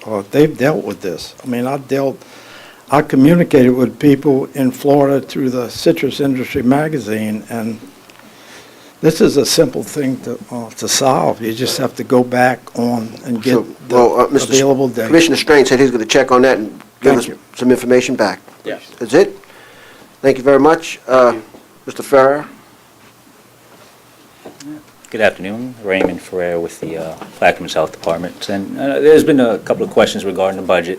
I just wanted to keep you abreast of what we have currently and what we may need for the fall and this coming spring. So the aerial component is $40,000 just for the aerial. The chemicals alone for the spring a little bit higher than in the fall.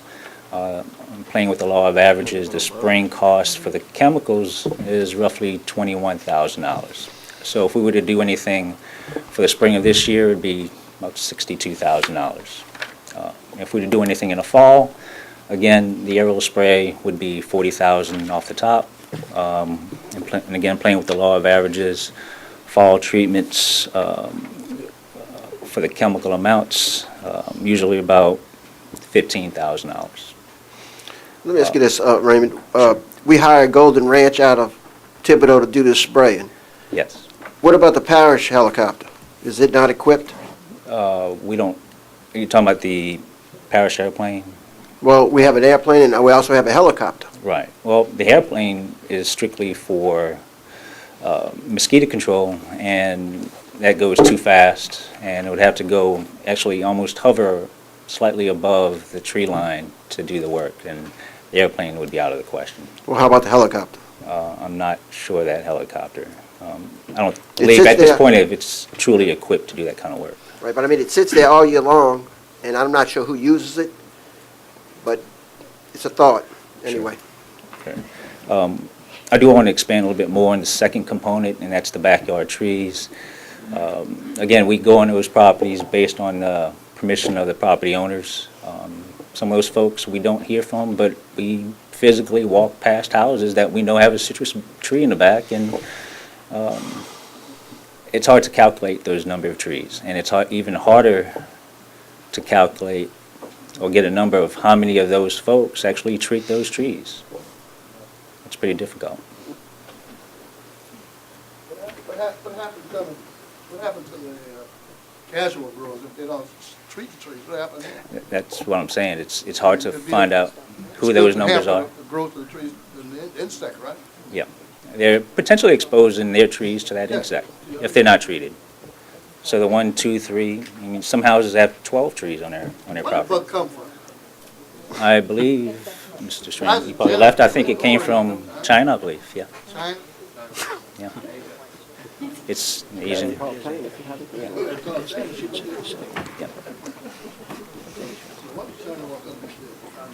Okay, any further comments? Mr. Becknell? Mr. Benny, I would like to comment upon maybe taking the parish helicopter and trying to restructure it.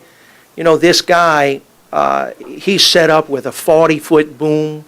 Each one of these nozzles puts down a certain droplet. It falls like rain. He can travel at speeds of 45 miles an hour. He's catching 2 orchard rows per pass. I was told that it's astronomical that to get that boom and those nozzles and set up for that. I mean, anything that can be done, but... All right, I understand. You're saying it's too expensive to outfit the helicopter. Yes, sir. I got it. Any further comments or discussion? Thank you all again. Thank you. Thank you. At this time, it's been requested that we move... Mr. Chairman, just real quick. I'd like to thank the Becknells and all those who spoke on the citrus industry. Thank you guys for coming.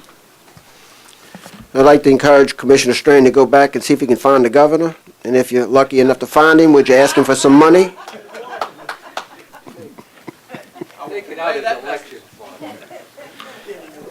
It's been requested by Councilmember Burt that we move to item R.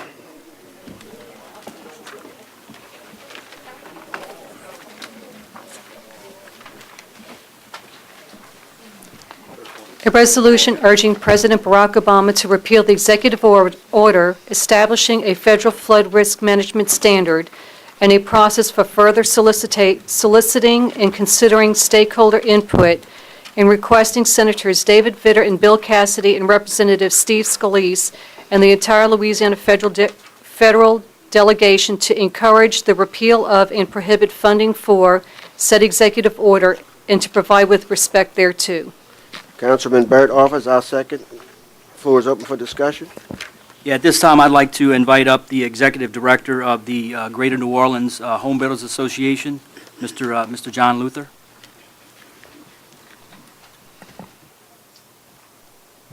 Good afternoon, Mr. President, Mr. Chair. John Luther, I'm the Executive Vice President of the Home Builders Association of Greater New Orleans. In the region here since 1941, we're located in Metairie. We've got about 980 member firms, many of which are either based or do their business in Plaquemines Parish. And as you might imagine, anything with respect to residential home construction or light construction or the supply of the trades thereof, we have great interest in. And in this particular instance, it's yet another challenge for us with the proposed executive order. In fact, we're on the front lines here, as you all know, better than anybody in Plaquemines Parish for such things related to flood insurance, floodplain management, levee repair, and that sort of thing, and certification. So, as you might imagine, we are greatly concerned about whatever potential impacts this executive order might have on what it is we do for a living and how we live in our communities here in Southeast Louisiana. We feel that it is absolutely an overreach to the existing 100-year floodplain management standards. Now, this is set up, frankly, with a lot of uncertainties inherent in it, but many of which we don't even know how and when and where it will apply.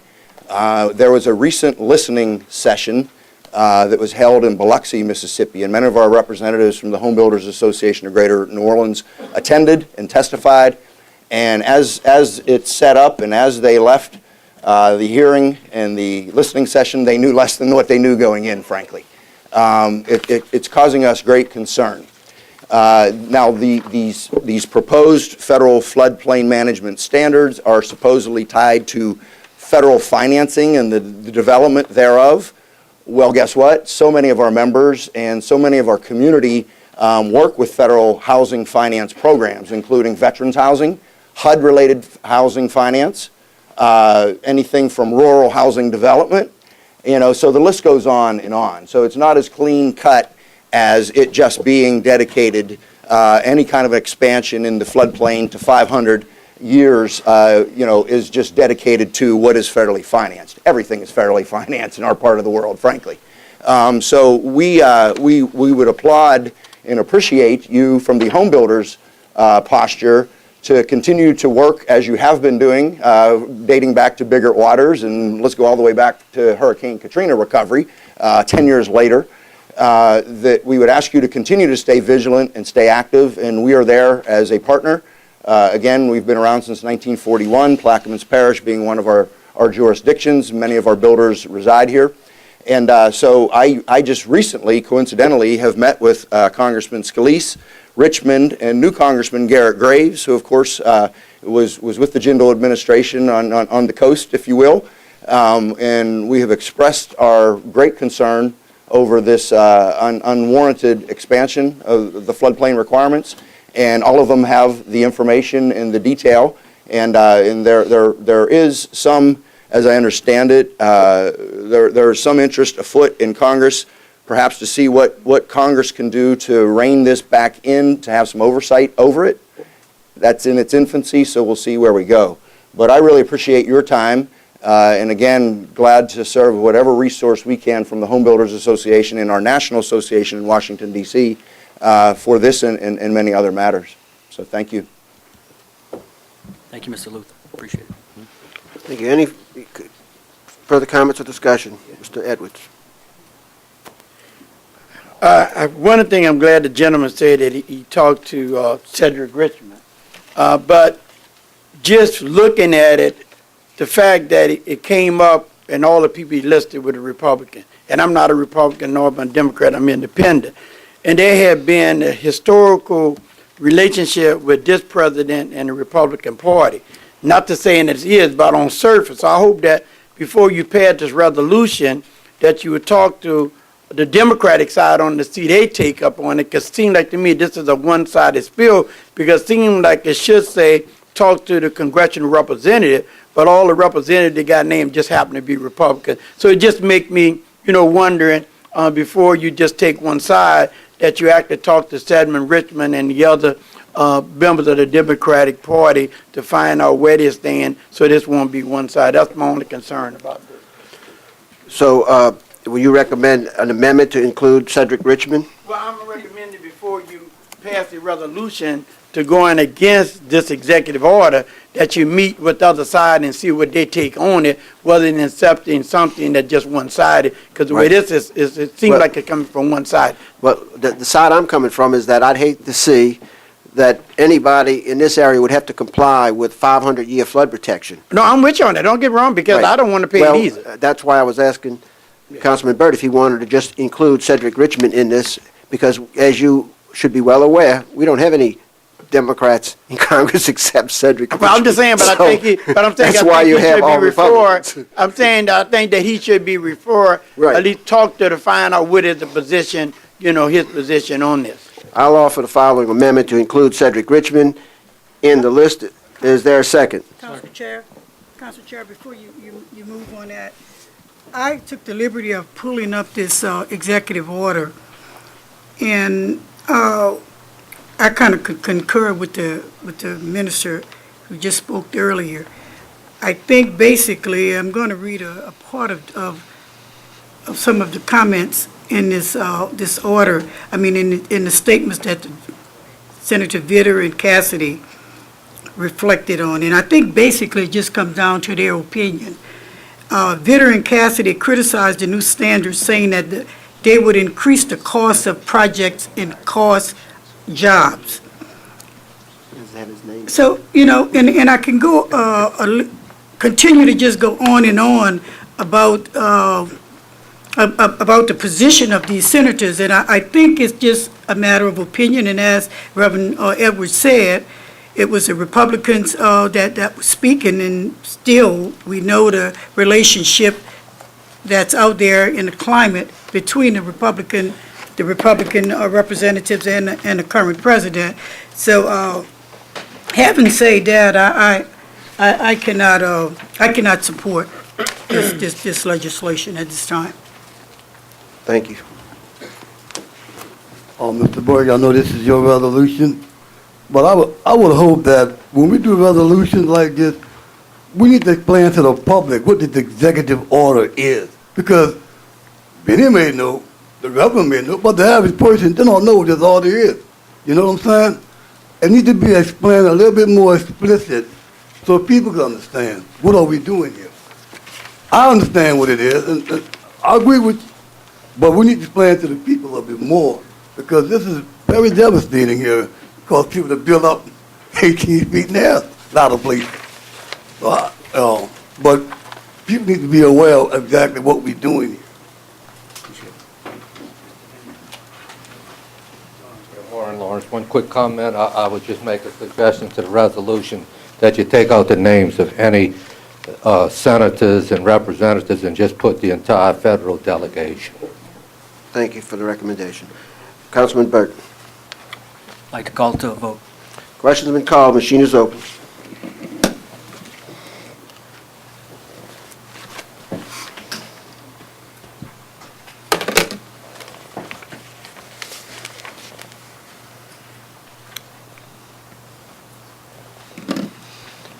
And the resolution is adopted 7-2. Thank you. This time, we'll move back to the regular items on the agenda, building permits, construction.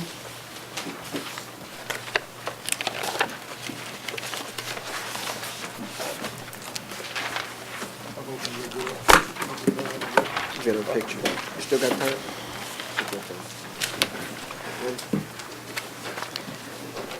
Item 4A1, Swift Energy Operating LLC, application number 2014-5728, dated September 12, 2014, to install 6-inch pipelines, Lake Washington Field. Item 4A2, Swift Energy Operating LLC, application number 2014-5887, dated October 29, 2014, to install pile clusters and shell pad, drill the CMYYY Capella well, install keyway and wellhead protector, Lake Washington Field.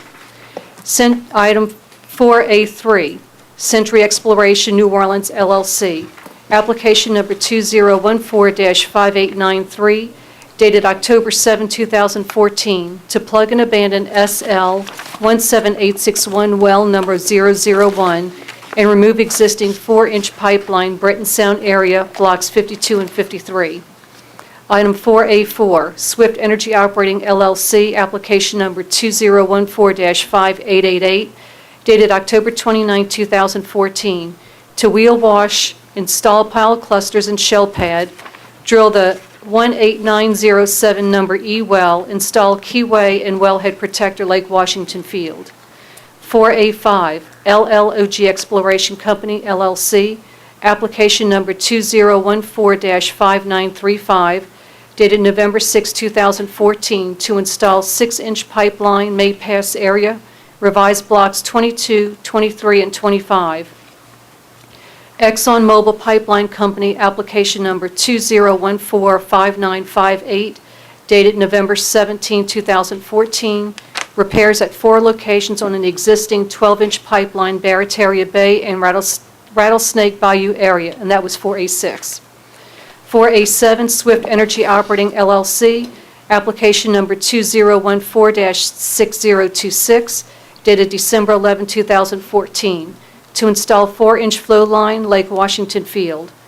4A8, Crimson Gulf LLC, application number 2015-41, dated January 13, 2015, to lower existing 6-inch pipeline, Emmeline Pass area. Item 4A9, APS Design and Testing, application number 2015-111, dated February 3, 2015, to drill 1 soil boring Davan area. Item 4A10, Gulf Coast Energy Resources, application number 2015-159, dated February 18, 2015, to install 6-inch flow lines, platform, walkway, and temporary workspace, Garden Island Bay Field. Item 4A11, ExxonMobil Pipeline Company, application number 2014-5588, dated August 6, 2014, to remove bulkheads, signs, pylons, and install one pipeline sign with aid to navigation light at 18 work sites, Barataria Bay Area. Item 4A12, Texas Petroleum Investment Company, application number 2014-5824, dated October 8, 2014, to work over and slick line operations with marsh buggy for Romere Pass, number 78 well, Romere Pass Field. Item 4A13, Swift Energy Operating LLC, application number 2014-6037, dated December 16, 2014, to install pile clusters, keyway and shell pad, drill the Cockrell Moran AAAA W1A Cap Rock wells, and install wellhead protector, Lake Washington Field. Item 4A14, Chevron Pipeline Company, application number 2015-77, dated January 26, 2015, to lower existing 8-inch pipeline Bayou Jacques. Item 4A15, Century Exploration New Orleans LLC, application number 2015-112, dated February 3, 2015, to drill the Carina Prospect and install caisson sleeve structure, Main Pass Area Block 45. Item 4A16, Century Exploration New Orleans LLC, application number 2015-116, dated February 4, 2015, to drill the Corvus South Prospect and install caisson sleeve structure, Main Pass Area, Revised Block 45. Item 4A17, Apache Corporation, application number 2015-204, dated March 4, 2015, to install 4-inch flow line, South Pass 24 Field. Item 4A18, Alfred De Gregorio, application number 2015-206, dated March 4, 2015, to install 2 boat slips with hoist, 185 Swallow Lane, Myrtle Grove Estate, Phase 2.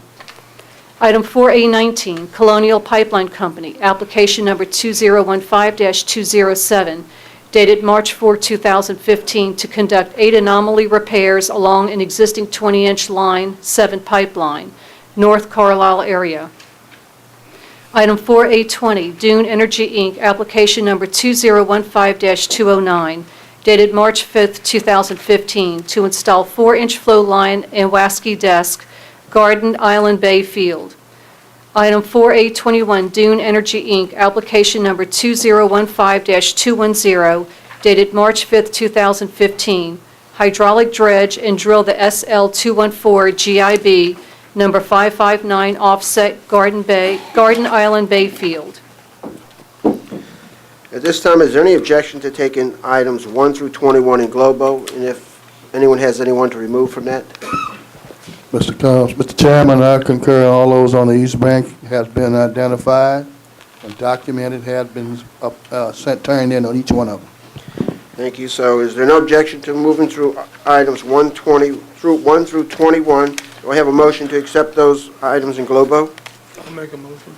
Councilman Edgecombe, is there a second? I'll second. Second by Councilmember Williams. Any comments or discussion on the permits?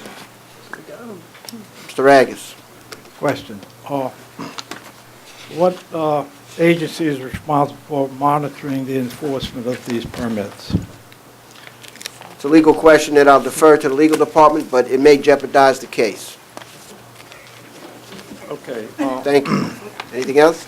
As in item 14, lowering the existing 8-inch pipeline in Bay Jack, is that, that's the area of oyster leases? Is it going to be dredging to dig a pipeline? Mr. Badalabi, do you know the answer to that? That's your item? No, that's mine. Oh, Ms. Williams, I'm sorry. That's just lowering the existing line, no dredging, it's just gonna drop it down, lowering. In the earth or in the? Yeah, where it exists at, just putting it deeper. So they're going to have to dredge? They're going to jet it down. Jet it, it's gonna be jet. Okay, that's what I want to know, if it's dredging. And the other one where you have, you know, the wheel washing and the laying of pads and all that. I mean, if, you know, if this comes back on y'all in the years to come, you're going to be responsible for the permits that, you know, that you're questioning that the previous council approved. So this should go into the decision-making process. Thank you. I'd like to make a comment, Chairman. Questions being raised about how we're going to monitor these oil companies moving forward. I've actually had some conversations with a few council members, and I think we got some things that we can move forward on, whether it's through surveying companies, what have you, to start building that database, to start going after these companies and building that foundation, that in 20 years from now, we're not in the same situation we're in right now. So those discussions have happened, and you'll be seeing some more information come out on that pretty soon. Thank you. Yeah, Mr. I'm just Lawrence. surprised to see that no one came forward before now. I welcome it, but we wouldn't be dealing with these lawsuits and anything if everybody would have held the previous council accountable and administration accountable. We wouldn't be in the shape that we are in now. So, Mr. Lawrence. Yes, Warren Lawrence. That's just one question. I know it always came up at the previous council, was that I noticed on number 12, they have operation with marsh buggy. And there was, I know, opposition to any of these fields using marsh buggies in their operation to do these projects. I don't know if this is a different situation with this council, but there was always opposition of the use of marsh buggies. And I see only one case mentioned, and I can't believe it's the only one that's going to use marsh buggies, but there's only one that says they will use marsh buggies. I think it should be noted if they are going to use marsh buggies. I noticed one of them did, and that's the only one. Thank you. Any further comments or discussion? Councilman Burton. At the last council meeting, there was actually one that had marsh buggy use that was not noted, you know, on this document. In their permit, it actually said what their rejuvenation process was, and it was to come back after X amount of days of you know, going through and tearing up the land, and you know, if it wasn't coming back on its own, they had to rejuvenate that property. So some of these permits do have that. I've seen that in these permits, but it still doesn't solve the problem. And I think we need to do our due diligence of making sure we're holding these people accountable. Mr. Turner. Quick question, being that they're using marsh buggies, is there any mitigation required, and is the state even aware of it? And because when you tell me marsh buggies, I'm thinking impacting the marsh, and under normal circumstances, there's a mitigation that comes into play. Councilman Bartholomew, this is your permit. Do you have any idea? Is any mitigation required, being that they're using a marsh buggy and will be impacting the marsh? And has the state weighed in it, or is it just local? Thank you. Any further comments or discussion on the permits? Number 1 through 21 will be taken in globo. It's been offered to Councilman Edgecombe, second by Councilman Williams. No further comments or discussion. The machine is open.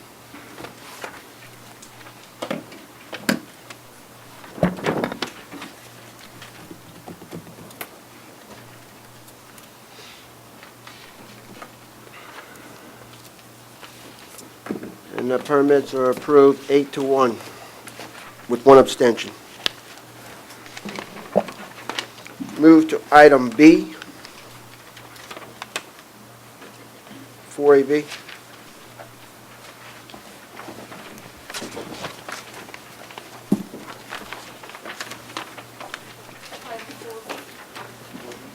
B is in boy. Item 4B, Falcon Crest Trailer Park Number 1, Gary Falcon, 2015 Trailer Park Renewal, Adams Loop, Empire, Louisiana. Councilman Edgecombe. Yes, sir, offer. Councilman Edgecombe offers is there, second. Second by Councilman Lapine. Any comments or discussion on the renewal of this trailer park? And if there's no objection, we'll go read through them all and take them in globo if you don't have a problem with that. Yes, sir. Would you go through and read, Yes, sir. Ms. Marcotte? Item 4B, Falcon Crest Trailer Park Number 1, Gary Falcon, 2015 Trailer Park Renewal, Adams Loop, Empire, Louisiana.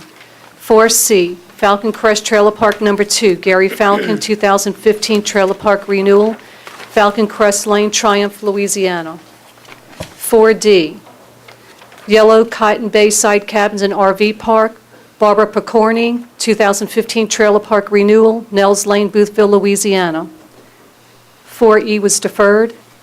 4F, True Blessings Trailer Park, Ryan Leger, 2015 Trailer Park Renewal, Kelly Lane, Boothville, Louisiana. 4G, United Bulk Terminals, 2015 Trailer Park Renewal, 15015 Highway 15, Davant, Louisiana. 4H, Stumps RV Park, Stumps Supermarket, Inc., Trailer Park Renewal for 16 spaces, 113 Stump Lane, Venice, Louisiana. 4I, CNH Mobile Home Park, Carol and Herbert Turner, 2015 Trailer Park Renewal, 26180 Highway 23, Port Sulphur, Louisiana. 4J, Ducks Fireworks, Inc., Donald Durr Fireworks Stand Renewal, 9590 Highway 23, Belle Chase, Louisiana. 4K, Ducks Fireworks, Inc., Donald Durr Fireworks Stand Renewal, 7010 Highway 23, Belle Chase, Louisiana. 4L, Ducks Fireworks, Inc., Donald Durr Fireworks Stand Renewal, 4167 English Turn Road, Braithwaite, Louisiana. Is there offering on items B, C, D, F, G, H, and I for trailer parks? Someone like to offer those? I'll offer. Councilman Williams offers. I'll second. Is there a second? Councilman Edgecombe seconds. Any comments or discussion on those items which deal with trailer parks? B, C, D, F, G, H, and I. Any comments or discussion? It's been offered and seconded by Councilman Williams and Edgecombe. If not, the machine is open.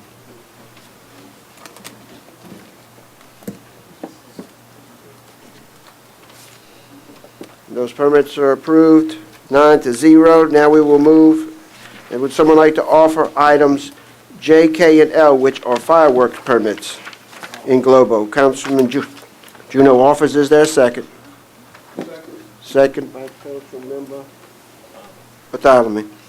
Any comments or discussion on the firework permits? Hearing none, the sheet is open.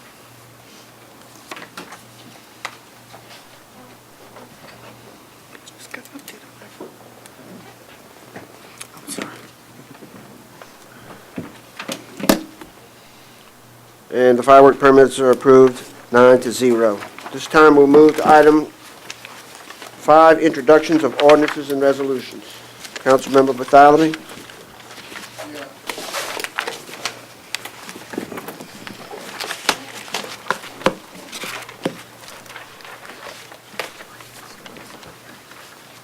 Ordinance to amend the 2015 library service fund operating expenditure budget, library general fund, otherwise supervised respect. Councilmember Bartholomew, we can't hear you.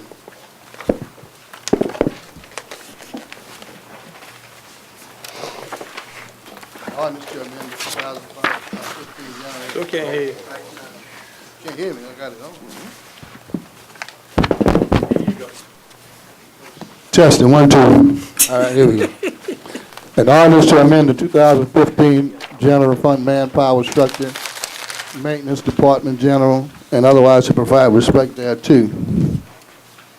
A resolution establishing a program for residents who live in roads, private roads and lanes who have driveways which are in such despair that it is difficult for the emergency vehicles to have access to those in need of emergency service, and to apply for financial assistance from the Community Action Agency and otherwise to provide with respect thereto. A resolution establishing a program for residents of driveways which are in such a despair that it is difficult for the emergency vehicles to have access to those in need of the emergency service, to apply for financial assistance from the Community Action Agency and otherwise to provide with respect thereto.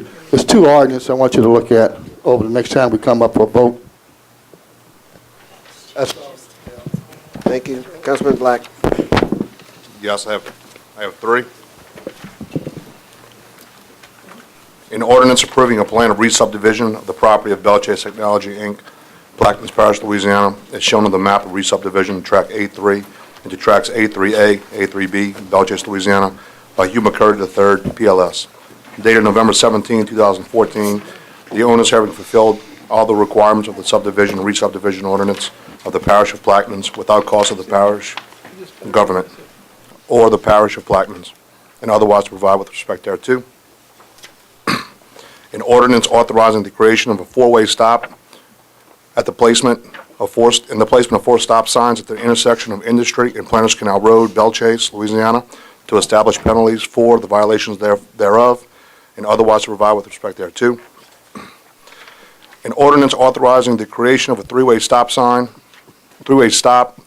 and the placement of 3 stop signs at the intersection of Ginger Court and Spring Rose Drive, Belchase, Louisiana, the creation of a westbound stop and the placement of a stop sign at Springtime Drive and Jasmine Court, Belchase, Louisiana, the creation of a westbound stop and the placement of a stop sign at Sunflower Road and Poncena Drive, Belchase, Louisiana, the creation of an eastbound stop and the placement of a stop sign at Springtime Drive and Wild Rose Drive, Belchase, Louisiana, to establish penalties for the violations thereof and otherwise provide with respect thereto. That's all. I have none, sir. I have none. I have one, a resolution giving preliminary approval to the issuance of not exceeding $13 million of revenue refunding bonds in one or more series of the Parish of Plaquemines, State of Louisiana, providing certain terms of said bonds, making application to the State Bond Commission for approval of the said bonds, and providing for other matters in connection therewith. I have a few, Mr. Chairman.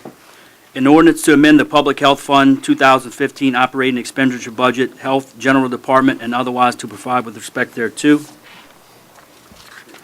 An ordinance to amend the 5-year capital improvements plan for the Playground Oakville project and otherwise to provide with respect thereto.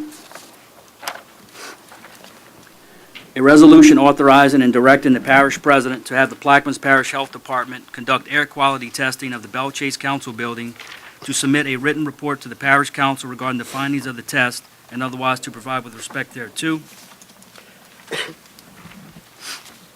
A resolution authorizing and directing the Plaquemines Parish Council Secretary's Office to issue a subpoena ducis tecum to the Plaquemines Parish Legal Department and the Plaquemines Parish Engineering Department to provide any and all documentation in its possession regarding an ongoing internal investigation relative to a retirement and payroll claim and otherwise to provide with respect thereto.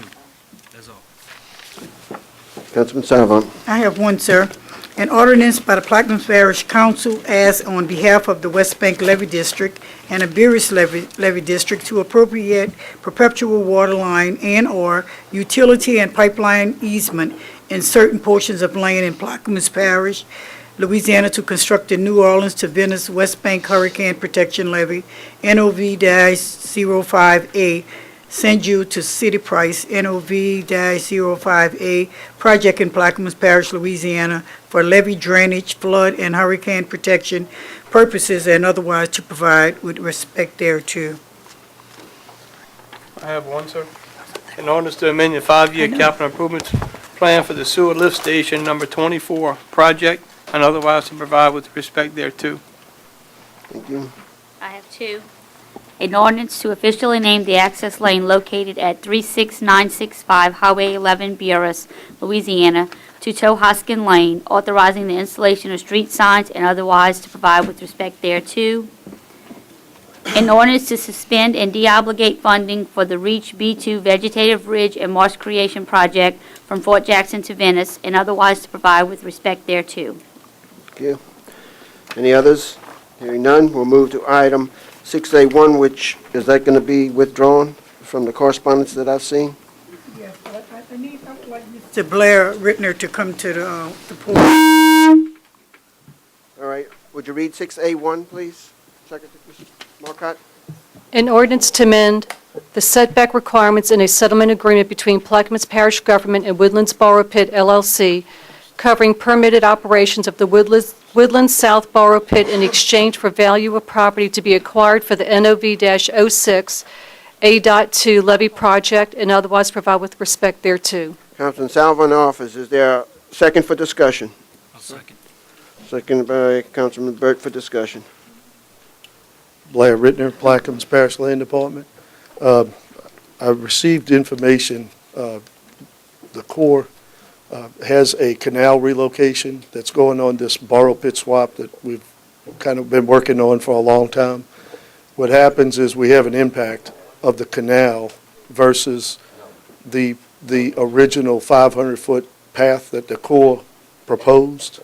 Well, we have an impact to the Woodlands borrow pit operator that actually the canal that they, as they have proposed, is in part of their existing pit.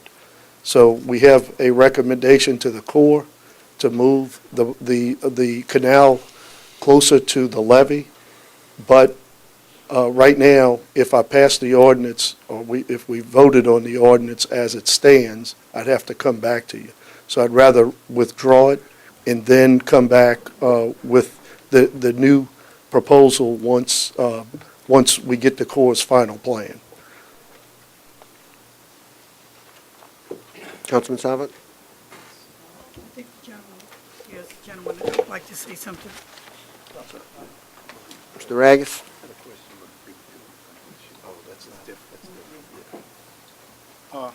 No, I have a question about the reference to the B2 Ridge. That item was introduced and we've moved on. I'm sorry? It was introduced for the next meeting, will be discussed at the next meeting. Great. Thank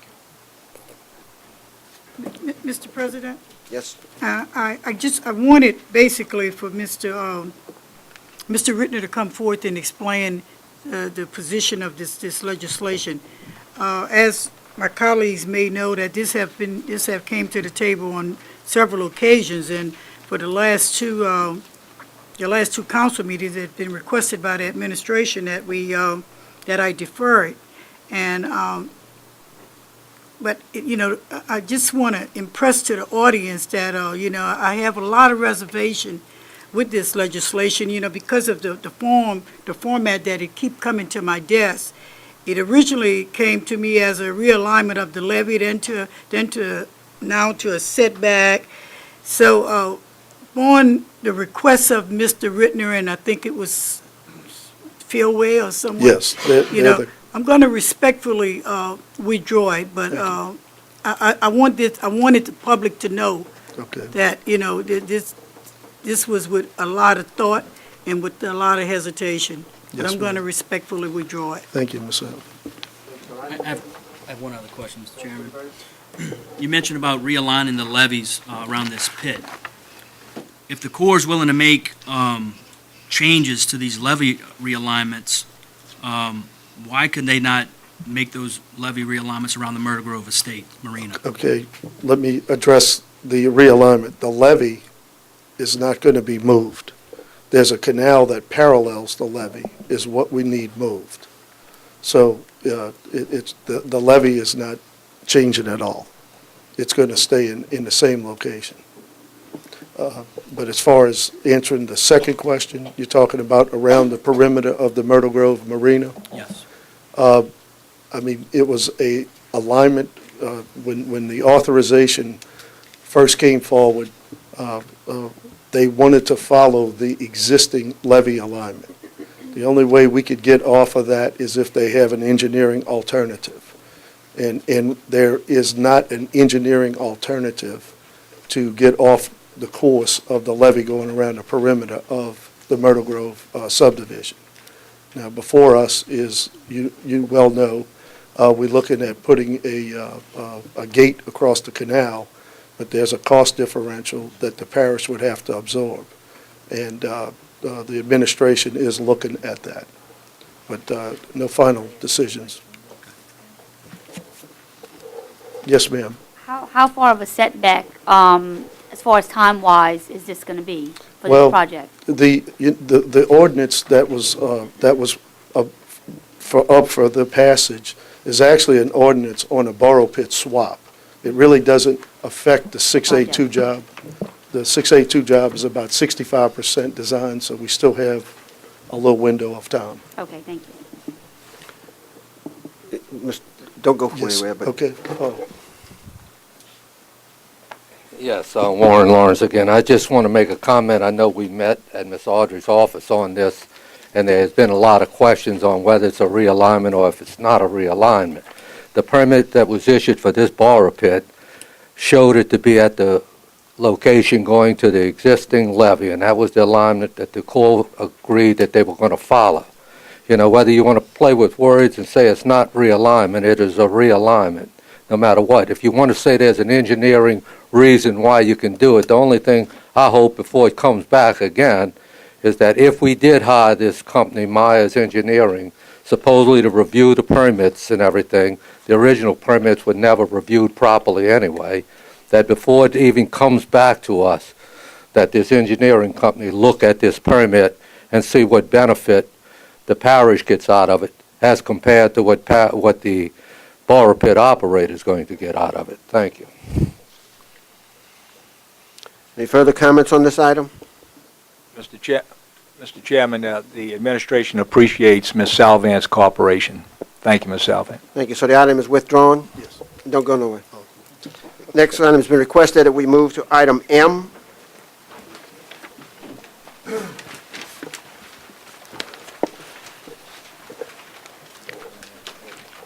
An ordinance to amend the 5-year capital improvements plan by appropriating $2,215,400 from the Corps of Engineers for the acquisition of LERDs, lands, easements, rights-of-way, relocations, and disposal sites for the U.S. Army Corps of Engineers NOV storm protection levee projects from Oakville to Venice, and otherwise provide with respect thereto.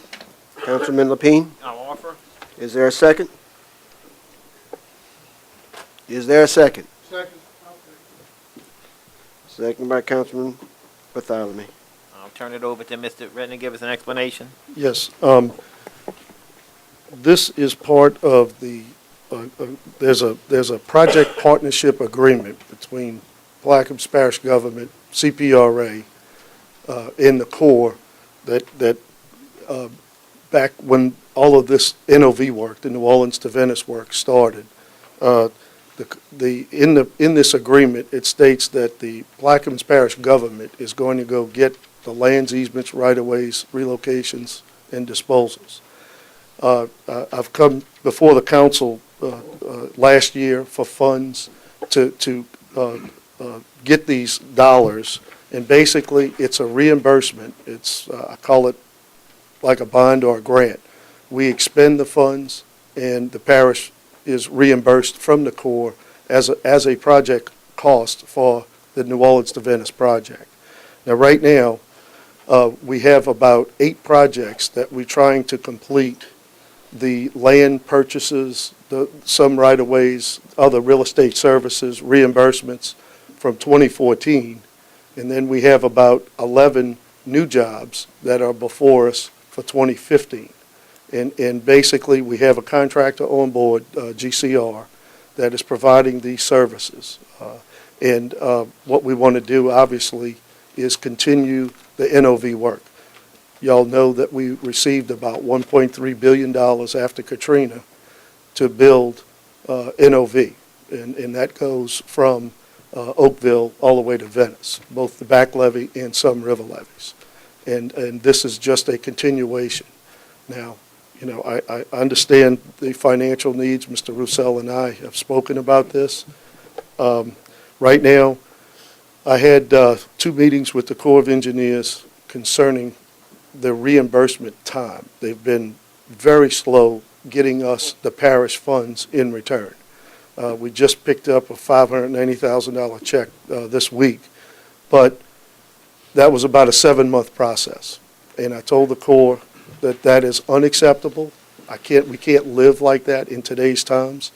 So the agreement that we came to is we asking the Corps to, when we make a submittal for reimbursements, is I don't know, I haven't sat down with Mr. Surpass long enough to figure out a dollar amount. I'm going to pick a number out of the air, but let's say it's $250,000. We expend $250,000. What I asked the Corps in return is to give us a 30-day window, and if not, we're going to stop the project until they send us our money. They think they can live within that threshold. We have to do 1 or 2 things a little different, meaning we have to go to electronic transfer instead of a physical check, because the check comes from Kansas City or some other area. But there's a lot of reviews that the Corps goes through to actually pay us a credit. And right now, we're in the rear. And I told the court, if we make a mistake on one piece of property, instead of them holding a payment on a piece of property, they holding up an entire project, which may have 120 pieces of property. So they've agreed to withhold one project and pay us what is due. So the funding, whatever the threshold is, I have to live obviously inside. I know the financial crisis that we're in, and but in order to keep these levee projects going, I have 8 we're trying to close out last year, 10 or 11 that's coming forth this year. So again, it's a reimbursable expense. Mr. Ritten, how much do they owe us now? Mr. Roussel, I want to say they were up to a little over $1 million. They paid us $590, so they're still in the rear about $500,000. Right. And I understand, your concern about the time frame and all. My concern and the reason that I thought about not doing it on Parish's behalf is that the Corps could do this, correct? Well, yes, but there's an agreement in place that says we do it. Yeah, there's an agreement in place, but the Corps' responsibility could be doing this. And let me finish my thought. Okay. I know we've had this discussion, Yes. and now your argument on the other side. Yes, sir. So I'm going to just Okay, let you I'll know. respect you, sir. So my point is that we're 7 months behind sometime on reimbursement. Yes. The Corps says that, or you tell me that the Corps says that it might be an extra year because they can't get the work done fast enough. Wait, are you speaking as though if they did the LERDs? Yes, if they did the Okay, LERDs. all right. You tell me that Yes, we do it because we can do it quicker. correct. And if we're 7 months behind on a payment, it really doesn't matter to me if it drags, because the project is years behind. You're correct. Years. Yes, So the time argument doesn't weigh a whole lot on me. But the cash flow from the administration, that we can't make the bills because they hold up the money and we can't write the checks, is a concern to me on the financial management of the parish's funds. right, right. So, if I vote for this today, it's really a hard vote for me because I believe it could be done by the Corps. Right. And as far as the time factor, and if we're going to go to a new process of stopping the project because Tommy only has $200,000 to pay and can't write the check, that's just going to drag it out even further. Second of all, I think that the firm, GCR, Yes, is waiting for funds as well, correct? yes. I mean, I don't know how in the rear they are. You'd have, yeah, I don't know. But the point being Yeah. is that we're in this game, or this business, so to speak, of doing this, when I think it should be the Corps doing it. Right. And the argument of time doesn't really weigh a whole lot on me. And then again, I would suggest that we look at more economical ways to do it. Because there are subs underneath this firm, and you mentioned to me the other day that they don't mark it up, Right. but do they? To my knowledge, no, they don't. So it's a dollar in, dollar I have out a on the sub. representative here with GCR. Well, bring him up. If you would like, Mr. Steve Burgess.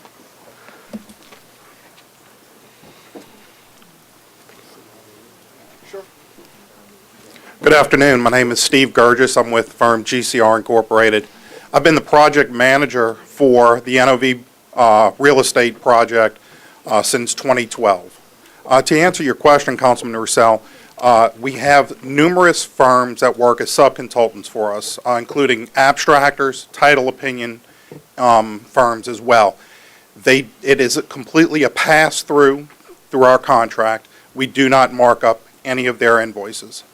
They are paid, as a matter of fact, the abstracting work is paid $1,650 per abstract, which is actually a very, very low fee for abstracting services. And the title opinions are done at $500 per title.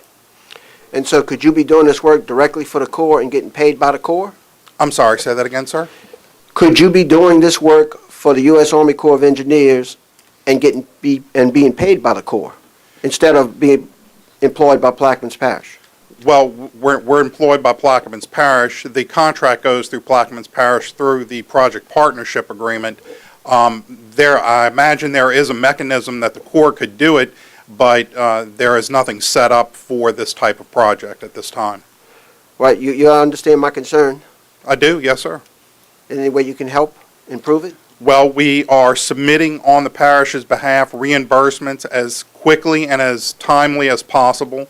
We are staying on the Corps, and as Mr. Rittner had mentioned, we are working with the Corps to revise their process of reviewing these reimbursement packages so that we can get money back in the hands of the parish so that it can refund the project. As Mr. Rittner mentioned, it is every dollar spent is reimbursable by the Corps of Engineers. It's simply a matter of time for these reimbursements. And unfortunately, that is not on the side of the parish when you have the financial difficulties that you do, I understand. But at the same time, the commitments that have been made through these projects and with the cooperation and the partnership agreement with the Corps of Engineers is what we are living with at this point. And you could provide us a list of your subs that are working? Absolutely, yes, Thank sir. you. Yes, sir. And all of the fees have been approved through the Corps of Engineers as well as the parish, and the subs as well. Thank you. And also, I may just add that there are some subs that bill directly to the parish that aren't passed through our contract. That includes the appraisers that work on the project, as well as the surveyors that work on the project. They are billed directly to the parish, and they don't come through our contract. And how long will y'all work without getting paid? We worked December, January, and February without getting paid. And how long will you work without getting paid? We had to stop work in February. So you give us 90 days before you shut down? Yes, sir. And the Corps gives us 7 months before they give us the money? Well, in the case, the 7-month process was only one project. It was a very large project, NOV 04A, from Oakville to La Recite. I'm not making excuses for the Corps of Engineers in any way. The reimbursement package that was submitted to them was submitted in a paper box. It was a very, very large reimbursement package. The process that they go through for reviewing these reimbursement packages was way too long in this particular case. And they understand that, and that's why they're making changes internally in the review process of these reimbursements. Other reimbursement packages that we've passed through the Corps of Engineers have gone through in a much quicker time frame, as quick as 30 to 60 to 90 days. This particular one has been held up. A number of things have happened at the Corps' level, personnel inside the Corps, and other factors that have caused this to extend to 7 months. We don't anticipate that that's going to continue through the conversations that Mr. Rittner and myself have both had with the Corps and individuals that are doing the review process. Thank you. Any further comments or questions on this item? Being none? Administration? None? Machine is open.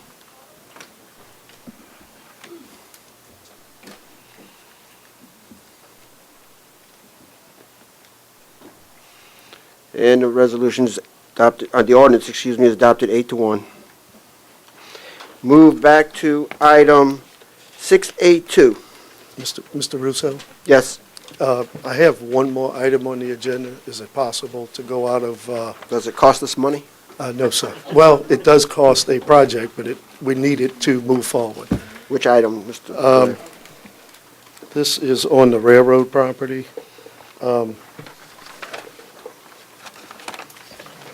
Councilman Bartholomew's item? Yes, it is. Councilman Bartholomew, it's been requested to move. Do you want to move to that item? 684? Yes, yes. Yes, Mr. Councilman Bartholomew seeks to move to item 684. An ordinance authorizing parish president to purchase a 1.69 acre tract of land, a 1.36 acre tract of land from Norfolk Southern Corporation, located in Sections 4 and 5, Township 14 South, Range 13 East, in Plaquemines Parish, and otherwise provide with respect thereto. Councilman Bartholomew, you offer? Is there a second? Second by Councilman Lapine. Okay, this particular project is the East Bank back levee. In order for us to get a coastal permit, we have to have, there's mitigation involved. And right now, there's a tract of land that the parish owns that is behind, that's actually in the Big Mar, behind Braithwaite Park. And what we have come up with is to actually build a mitigation site. We're going to take water, turn it back to land. It would be a parish project, but it would, instead of us going out buying mitigation credits to get our permit, we would actually construct this and use that mitigation against our 18-mile levee between Braithwaite and White Ditch. Right now, it's about a 22-acre tract, and we short a couple of tracts. So we've went to landowners. They've agreed to put a 20-year conservation easement on their properties in order for us to use that mitigation credit. Except when we went to the railroad did not want to tie up this small remnant of land that they have, and they requested for the Plaquemines Parish government to purchase the land. And I think, I don't have the estimate in front of me. I think we do have an appraisal, but I want to say it was around $1,500. If you need an exact amount, I'll get it, probably before this council meeting would end. But what we wanted to do in order to move forward is to purchase these two small tracts of land. Councilman Bartholomew, you have anything? Oh, it's been offered in second. Let me ask you this. It's water and we got to turn it into marsh? It's actually water. It'll turn into, marshland. So how much it will cost us to turn this acre into? Well, not the acre, it's 22 acres. How much it would cost us to do that? Right now, we estimating somewhere below, we estimated 1.5 being the highest. We're trying to get look at smaller dredges to lower that cost. We're hoping we can come in way under $1 million. If I had to go out and purchase the credits, we would have to spend somewhere between $1.5 and $2.1 million before we can continue the levee project. And do you have that broken down on acreage? How much per acre? Yeah, I mean, yes, I do. I have it. I guess the question is, we paid about $7 million for acres in another project. Another project. Yes. So, did you evaluate whether it was more economical to do this or to go to a mitigation bank? Yes and no. Number one, the acres that you're speaking of, the Corps has not agreed to free up any acres for other projects. It's outside of it. It's two different watersheds, and we need that blessing from them if we could use the acres from the B2 project. And you know, I mean, if you want to wait, I have one contract under construction that the Corps. Well, you bring up an interesting point that it's in a different watershed. The Reach B2 project is in the Barataria Basin. Right. Sheffmanville Highway Pass, where we spent $7 million, is nowhere near the Barataria Basin watershed. You're correct. So tell me what about the double standard? It's not acre for acre. In other words, if you I don't just know deal with the the acreage. watershed after the watershed issue. Understand, but you get, I call it penalized. I don't know if that's the right term. I don't fool with that much mitigation, but it's not a 1-to-1 ratio. So if you have credits that are outside of the watershed, instead of you paying acre for acre, it might be 1.5 acres per acre that you get. So you probably have to buy more out of watershed in order to meet your mitigation requirements. So But you're saying that we're going to have to build 20 acres and it might cost us $1 million? Yes. I think we ought to defer this item and look at this, because how much is 20 acres divided into $1 million? Do the math, 200, you know, to me, I thought the 90-something thousand an acre was absurd. But if this is going to cost us $1 million to build 20 acres, Right. Well, I mean, if we go outside and buy it, I mean, right now, to purchase an acre, somewhere between 75 and 100,000 an acre, if that is the current price. Every time they go up, we have to go up. I mean, meaning, but what we're trying to do, Mr. Roussel, right.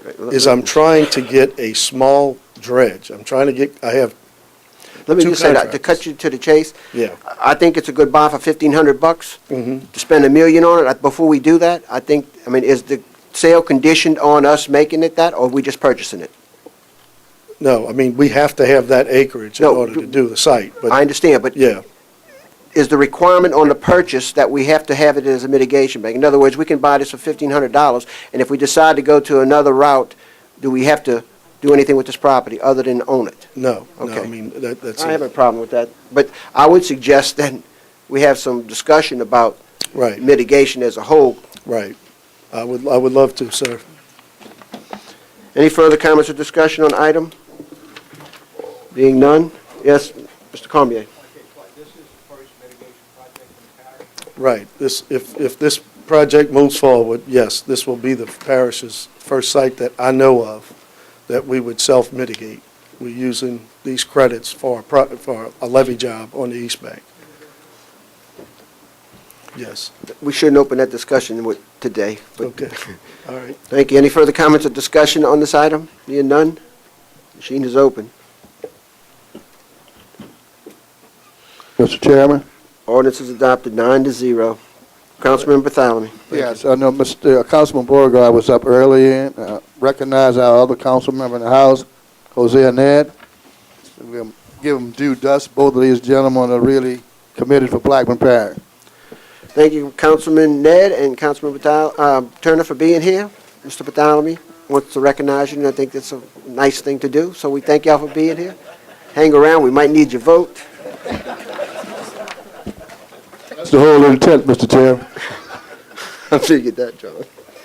Next item we move to is item 6A2.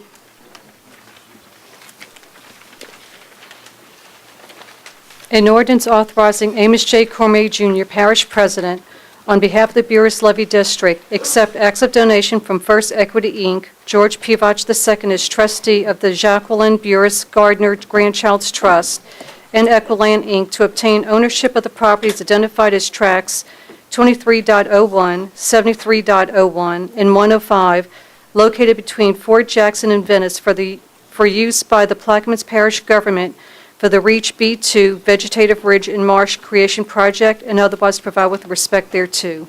Councilman William offers. Yes, I'll offer. Is there a second? It's already seconded by Councilman Edgecombe. I'm sorry, thank you. Is there any comments or discussion on this item? Yes, I have a discussion. Why does that not surprise me? You want to go first? Go right ahead. No, go ahead, Joe. No, we've got Blair behind you. Okay. All right, I would like to hear from the parish president in reference to the B2 Ridge, whether that is going to continue to be funded, and if so, what I wrote down here was obligation with donation. Okay, I don't think the parish should accept any donations from anybody who eventually may have an effect on the land that is being donated. Okay, we don't, if you donate land to somebody 10 years from now, if they ever build a B2 or whatever, you know, if they come along and want to build a marina on there, then, you know, that's something that could come up after y'all are gone. The B2 Ridge was this whole system of multiple levels of protection. No, I'm not looking. Anyway, it was it's a 408-page document that was created by the Lake Pontchartrain Basin. Mr. Agus, do you have a question from Mr. Cormier? May I interrupt, Mr. Chair? Do you have any questions Mr. Ragus, I introduced earlier an ordinance to defund the Reach B2 project. Okay. So at this time, that project won't be moving forward.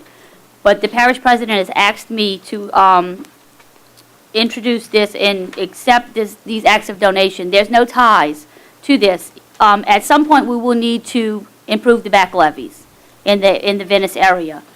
And this land is going to have to be acquired. So we're being offered this as a donation. So if it's donated to the parish is going to own the property. Okay, but you're saying for Reach B2. Well, that's the intent. There will be a project. It said Reach B2 Vegetated Ridge Marsh Creation Project. And if we ever build it, then we'll have it. That's the Correct. point. But you wanted to ask Mr. Comey a question? I would like to, Yeah, Mr. Ragus. anything you want to say. The administration's philosophy, when we came in with looking over the budget and the problems we had, our top priority was to protect the people on the East Bank with their lack of levee protection. The only thing that I saw that was available was the B2 Vegetated Ridge, and as I've gone over in the past, the project is not completely funded. It was not originally in the state master plan, and so I would like to suspend that until a later date. But at the present time, we can take that money. It was a $65 million bond, I think, of which the parish only got $59 million. And then, of course, there were some credits involved, which will give us approximately $40-something million that we will have in order to build a back levee on the East Bank. And then I will meet, we had to submit a priority list. But that was just to get the bond attorney and all to look over to give us the okay to get this money, to use it in other fashions. I will meet with the council, and all of the council members will have input as to how we will utilize that money that remains. Again, I would hope that everybody would go with the levee, the back levee protection on the East Bank first as the top priority, and then I would acquiesce to whatever wishes they had as far as how the rest of the money would be appropriated. So I guess in summary, the whole thing, the project is going to be delayed, put on the shelf, and we will come back to it maybe at a later date after the BP monies come in. So you're saying that A2 is not going to be voted on today? We're saying we are going to vote on A2, but we're going to accept the donation and put it on the shelf? Okay, I'd like to have a legal opinion on that. Well, write what you want him to answer, and if he can answer it, he will do that. Sir, can you answer the question? What's the question? They were just The accepting a question- donation. I We're think just let- accepting a donation? Can I intervene real Okay, quick? I think I can I restate the Hold on, question? Mr. Raggers. I think I understand your question, and correct me if I'm wrong, just to make it pretty clear. He's just asking if we take the donation and don't use it for Reach B2, do we still own the land? Does that Correct. nullify No, we still own it. if to use for whatever we want to use it That's for? what I'm questioning. Yeah, I think that's the question. Is that correct, Mr. Raggers? Yes, thank Okay. you. Thank you, Mr. Black. Any further questions? No, sir. Thank you, Bob. My comment was exactly what Ms. Williams brought up, so that's all I have. Okay, one point of clarification was the $59 million that went to the project, and we have $43 million left. The difference was spent on consultants, engineering, and studies. So it needs to be known that all of those millions and millions of dollars were spent in that respect, not credits or anything. Yes, you're correct, but it went to coastal restoration projects. It went to, did we move one grain of sand yet? Not to my knowledge, no, sir. And they weren't designed 100%. Now, Mr. Russo, Well, this is not my, Mr. Blab. yeah, My point is that, I'll repeat what I stated. yeah, That the difference between the $59 million and the $43 million that we have left Yeah. was spent on consultants, designs, and studies. in mitigation. And we have not, and mitigations. Yes, right, And we have not moved one grain of sand. right. But there's one project that's ready to start, I don't know when, the Cat Island project, that's designed, ready to go. And you're asking me if they spent any monies. To my knowledge, that project is ready to go. They're working on West Bay Pass. I mean, three of these projects have hit the state master plan, which they will go. It's just they haven't started yet. So to answer your question, no, they haven't moved any sand. Do they plan to? Yes. Thank you. Okay. Any further questions on item 6A2? Any discussion? Yes, sir. Mr. Chairman, the Bud Mat program is going to be West Bay Burn, excuse me, and we plan to move to Spanish Pass, Red Pass, and on up to Cat Island. Cat Islands are going to be a project that is going to be kind of kicked in with the Bud Mat program. So that's where some of this money is going to go also. You're talking about the Reach B2 money? Absolutely. We're going to discuss that next week. Okay. In the next meeting. Okay, thank you. Thank you. Any further comments or discussion on the items? Being none, machine is open.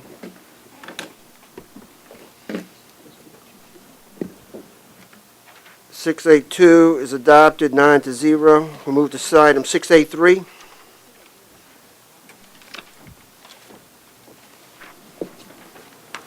An ordinance authorizing Amos Cormier Jr., Parish President, on behalf of the Buras Levy District, accept an act of donation from Plains Marketing LP to obtain ownership of the property identified as Tract M1 located between Fort Jackson and Venice for use by the Plaquemines Parish government for the Reach B2 Vegetative Ridge and Marsh Creation Project and otherwise provide with respect thereto.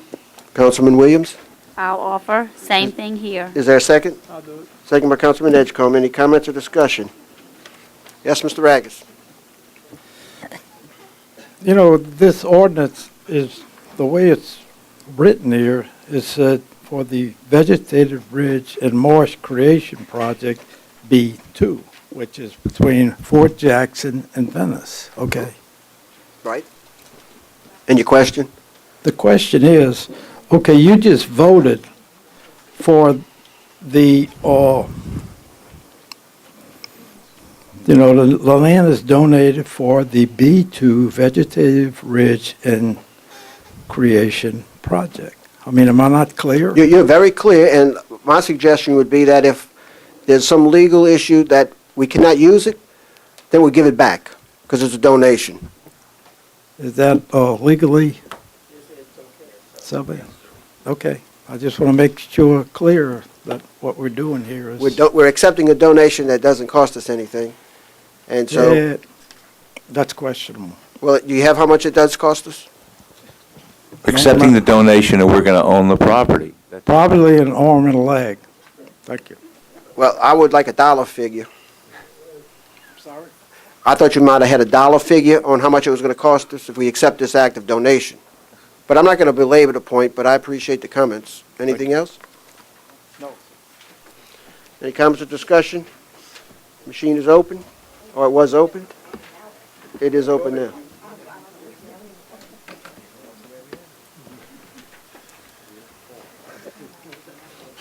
And the ordinance is adopted 9-0. We move to item 6A5.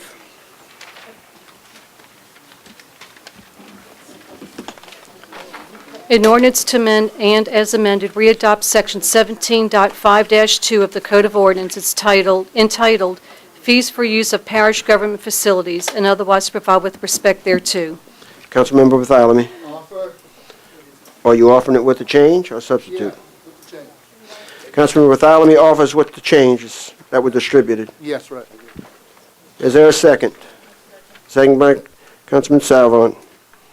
To make this very clear, this allows people like John over 80 years old to have a flat fee of $5 for birthday parties upon approval for community centers. Yep. Any further comments or Very discussion? symbolic time I will have, and I appreciate all y'all efforts voting for that. Any comments or discussion on the item? Being none, machine is open.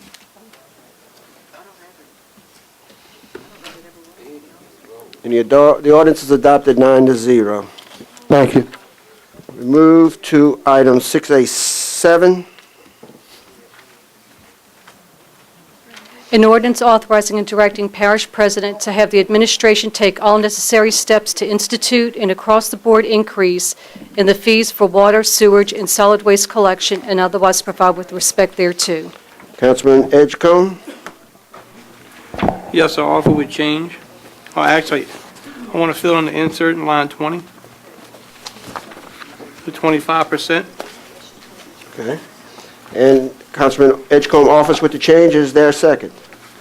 I'll second. Second by Councilmember Williams. With that, I'm sorry, sir. With that, I'd like to open up for discussion.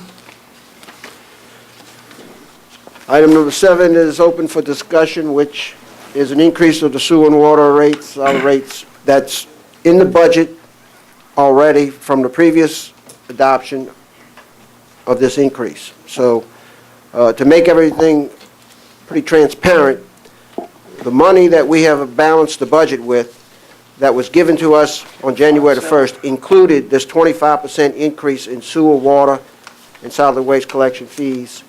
So we are balancing a budget on revenues that don't exist. And I think the intent here is to try to legitimize and legalize the collection of that money to balance the budget. That's an explanation. Mr. Henry. Yes.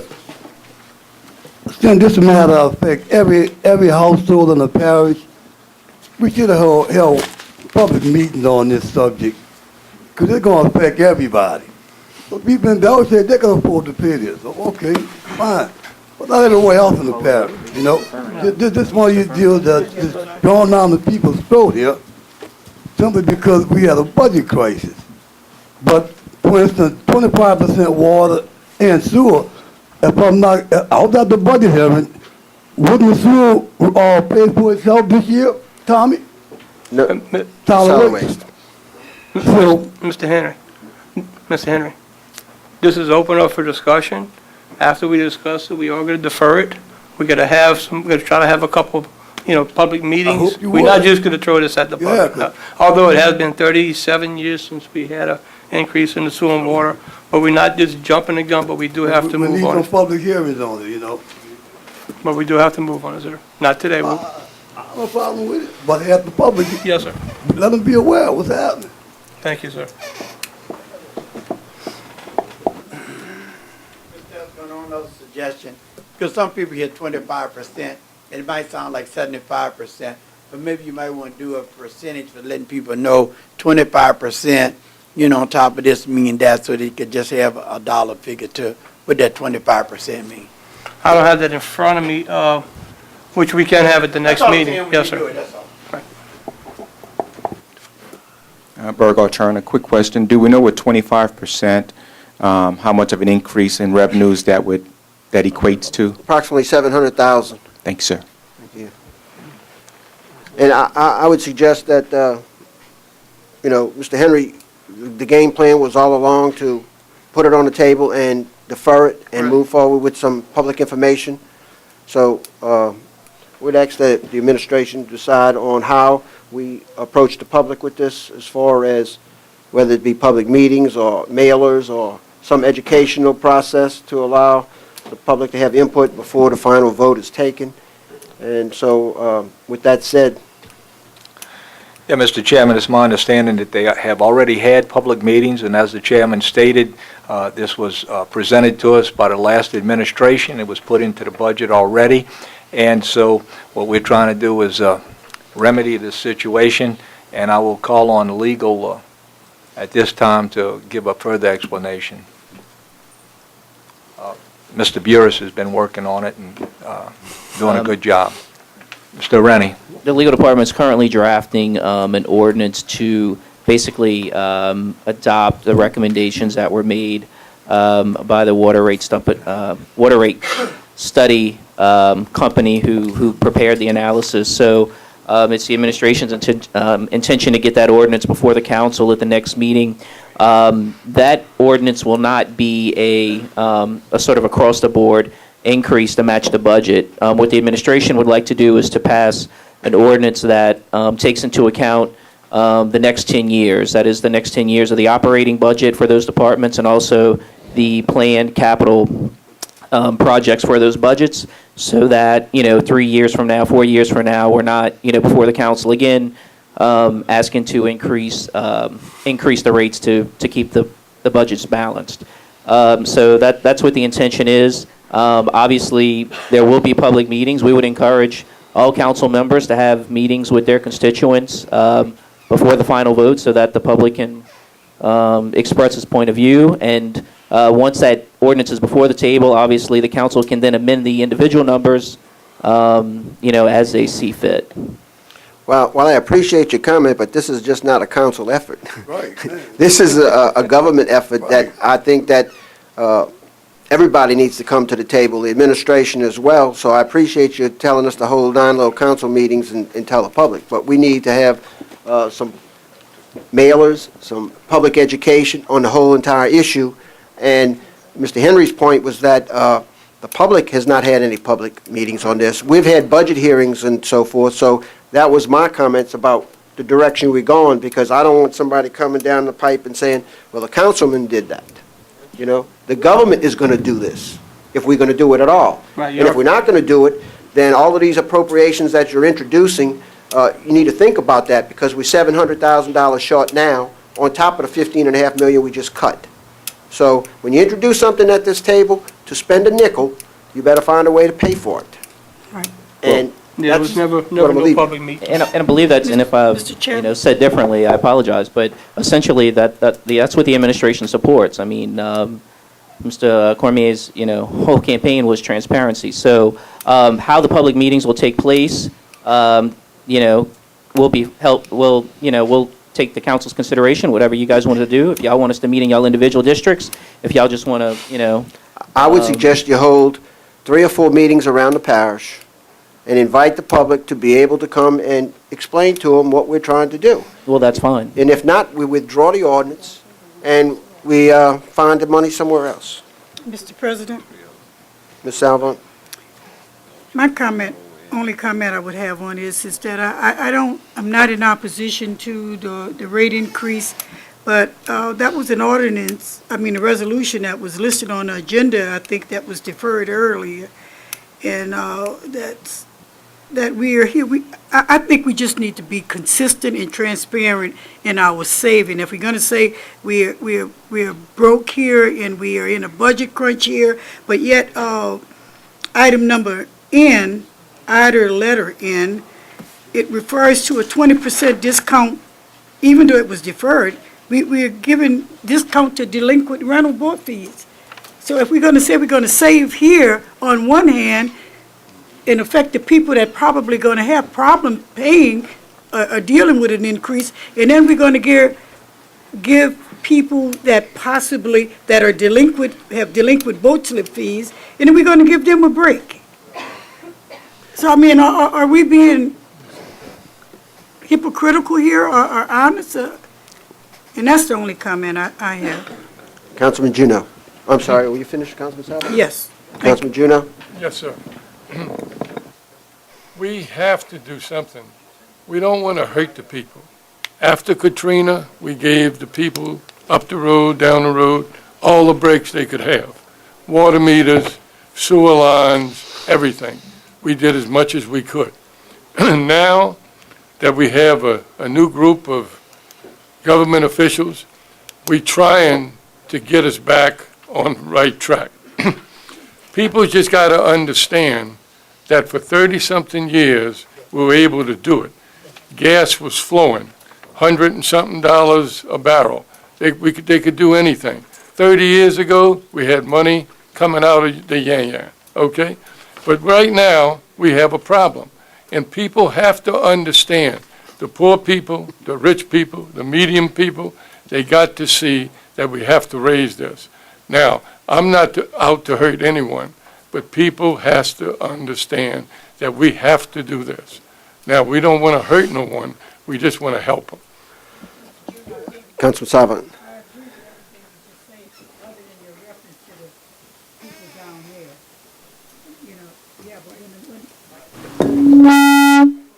But when the funding came in to go to the people that was most impacted down there, it went elsewhere. So I just take exception to your comment that you say that we took care of them, we gave them new meters, we did all of this sort of stuff, But at the same token, when the funding came in that was supposed to go down there, it didn't end up down there. Okay. I'm not going to argue, I'm just saying that, I said up here and down there. So everybody got their equal share. Thank you. I think we just need to find a new Yanya, wherever that money came from. Mr. Ragus. Let me just say one thing. Okay, the basic rate in Burris is $9.31. $9.31, That's the okay? basic rate. So if you add 25% to that, then it'll be $2.50 Yeah. added. I pay $120 in Orleans Parish a month. Thank you. Yes, sir, Mr. Lawrence.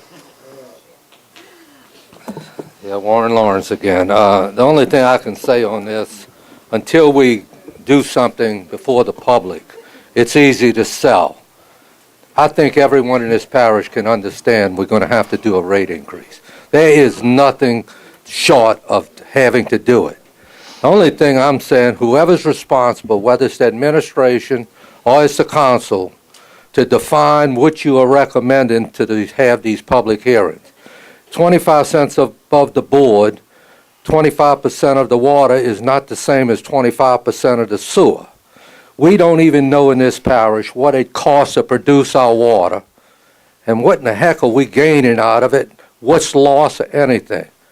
That's what I've been harping on all the time. Before we wasted our money on this company to come in and do a rate study and say how much it takes up to make up what you're losing, and you don't find out why you're losing it, it's totally ridiculous.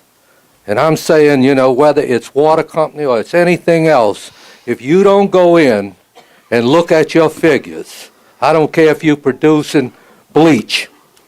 If you produce 1,000 gallons of bleach a day and you only sell 500, you better find out where the other 500 went. You can't just raise your price.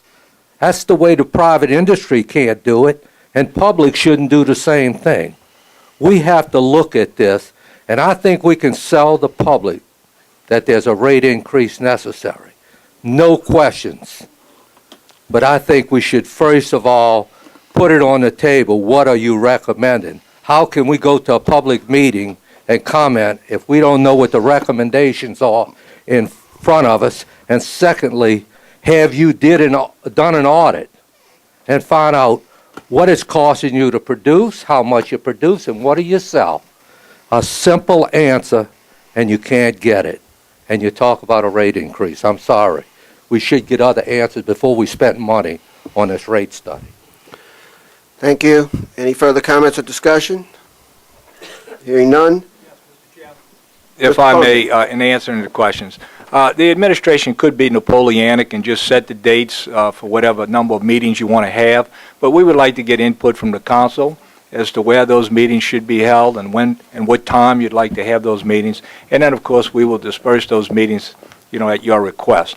In reference to Ms. Salvant's, that's situation about the discount with the boat harbors. The reason why it was deferred was because of the word discount, because we are not satisfied with that word, the way it was drawn up. So we are looking into that situation. Mr. Chairman? Councilman Bartholomew. Anytime at 6 o'clock in Point Ledge at the Griffin Community Center, it'll work fine. So you have one suggestion. I suggest the Bell Chase Auditorium at 6 o'clock. I suggest the Burris Auditorium at 6 p.m. as well as the Port Sulphur Y. So you got 4 meetings right now you can line up. Correct, Ms. Alden? Reverend John did one of them Breakway. Excuse me, you have a date on that, please? You're giving me the time. I need a date. I think we should do them all in 1 week. I think it would be wise, in other words, at the meeting Monday that I've requested that you come to, that we could sit down and talk about it at that time, and then we could come to a consensus rather than just shouting out things. Okay. I'll agree. By Monday. I think we just... Mr. Chair? Councilman Edgecombe has a question? Yes, so we'll have the dates for the administration by Monday. Thank you. So, Councilman Edgecombe, you want to defer this item? Yes. Move to item 6A8. An ordinance approving a plan of re-subdivision of Lot B-1A, Burris, Plaquemines Parish, Louisiana, into lots B-1C and B-1D, Burris, Plaquemines Parish, Louisiana. As shown on the plans and plot of survey by Dufresne Surveying and Engineering, Inc., dated February 17, 2004, the owner having fulfilled all the requirements of the subdivision and re-subdivision ordinance of the parish of Plaquemines without cost to Plaquemines Parish government or the parish of Plaquemines, and otherwise provide with respect thereto. Councilmember Williams. I'll offer as read. Is there a second? Yes, sir. Councilman Edgecombe seconds. Is there comment, discussion on the item? Being none, machine is open.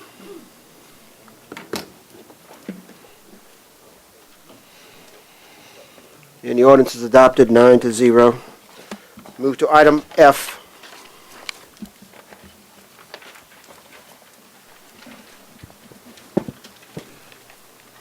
Mr. Chairman, Want to I'd defer like to that? offer that for the changes, please. And then upon that, I would request that we defer.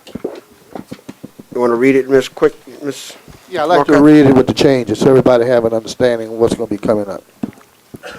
An ordinance to amend the 5-year capital improvements plan for the Highway 15 repairs project and otherwise provide with respect thereto. Councilman Bartholomew offers with changes from $250,000 to $300,000. Is there a second? Is there a second? Second by Councilman Salvin. At this time, you wish to defer the item? So be it. Item F will be deferred. We'll move to item I. An ordinance to amend the 2015 Public Health Fund Manpower Structure Ambulance General Department and otherwise provide with respect thereto. Councilman Bartholomew. I offer. Councilman Bartholomew offers. Is there a second? Is there a second? Second by Councilman Williams. Any comments or discussion, Bartholomew? Councilman Bartholomew. The money's already in the budget. She's not asking for any money outside of her budget for that particular person that's needed. I think the position is on the East Bank for the ambulance service department. No increase to the budget. No increase to the budget. Any comments or discussion on I? Hearing none, machine is open.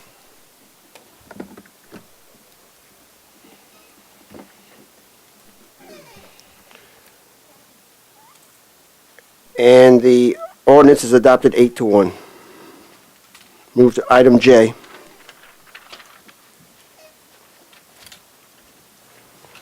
An ordinance to amend the 2015 General Fund Community Programs Department and otherwise provide with respect thereto. Councilman Bartholomew.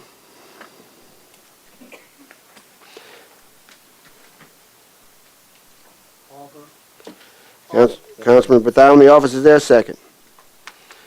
Is there a second? Secondman Williams. Councilman Bartholomew.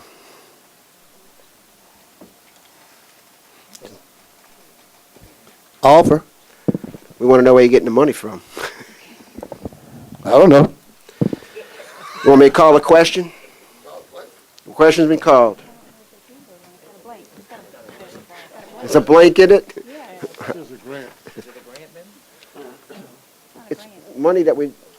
Is it money for it? You have money for it? She proposed the money from where? Where it's coming out of? It's blank. Let's defer that, Mr. Item will be deferred.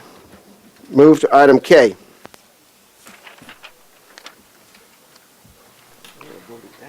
An ordinance to amend the 5-year capital improvements plan by transferring funds from the East Bank Library project back to new courthouse project and otherwise provide with respect thereto. Councilman Bartholomew. Yes, we're just letting everybody aware of the fact it's not dead yet, but with that, I'm going to defer. Thank you. Move to item L. An ordinance appropriating funds for Plaquemines Parish Day at the Louisiana Legislature to be held on April 29, 2015, and otherwise provide with respect thereto. Councilmember Lapine. Councilman Lapine offers. Is there a second? Second by Councilman Edgecombe. Any comments or discussion on the item? Mr. Rags. How much is going to be in the fund? How many dollars? Appropriating $12,000. Do we get to go eat too, or just, You're welcome to come, Mr. Ragus. okay, thank you. Any further comments or discussion? Mr. Lawrence. Yeah, just a comment is that maybe we could get some sponsors for some of these companies that we took off the soup and let them sponsor a day for us. I mean, we're cutting budgets, and we haven't had a legislative day of $12,000. I know to you that's nothing, $12,000. The general public is looking at it. Who does it satisfy? What is good does it do? You know, I mean, $12,000 is $12,000. And I think if we're going to truly penny pinch, you better look down and penny pinch all the way. Thank you. Any further comments or discussion? Yes, Mr. Henry. I'll see y'all in Baton Rouge. Thank you. Mr. Lawrence, you're welcome to come too. Any comments or discussion on the item? Hearing none, the machine is open.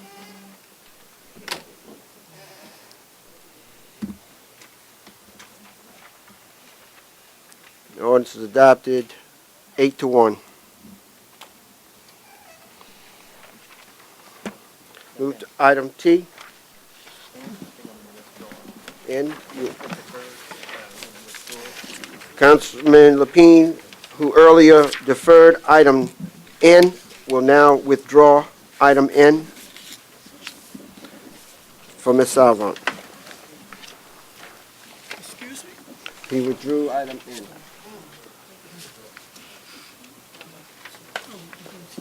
Move to item T. A resolution requesting the parish president to contact the State of Louisiana Department of Transportation for a current structural integrity/safety study of the Belle Chase Tunnel and to advise this government of its status within 30 days upon receipt of this resolution and otherwise to provide with respect thereto. Councilmember Burt. I'll offer with changes.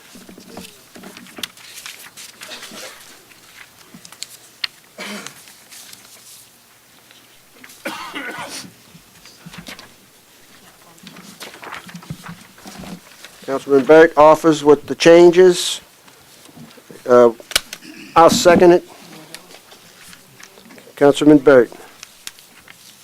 I'd like to add 3 whereas, starting on line 9. Whereas after heavy pile driving and construction of the flood wall and gates by the U.S. Army Corps of Engineers, leaking within the tunnel has increased and new leaks have occurred at the openings of the newly installed closure gates. And whereas this is serious cause for concern for the safety of motorists traveling on the permanently slick, wet surface. And whereas the responsibility of remedying this unsafe situation falls upon the jurisdiction of the Louisiana Department of Transportation and Development and the U.S. Army Corps of Engineers. Line 30, be it further resolved by the Plaquemines Parish Council that the Secretary of this council is hereby authorized and directed to forward a certified copy of this resolution to the Louisiana State Senate President Alario, Senator Heitmeyer, Senator A.G. Crow, Representative Chris Leopold, Representative Ray Garofalo, U.S. Senators David Vitter, Bill Cassidy, U.S. Representative Steve Scalise, and also like to insert Representative Cedric Richmond.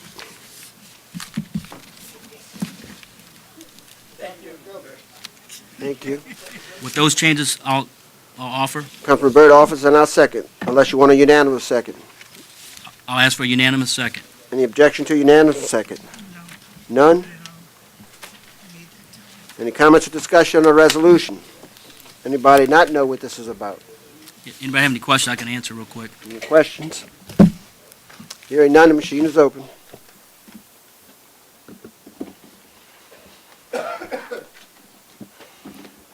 And the resolution is adopted 9-0. We move to item U.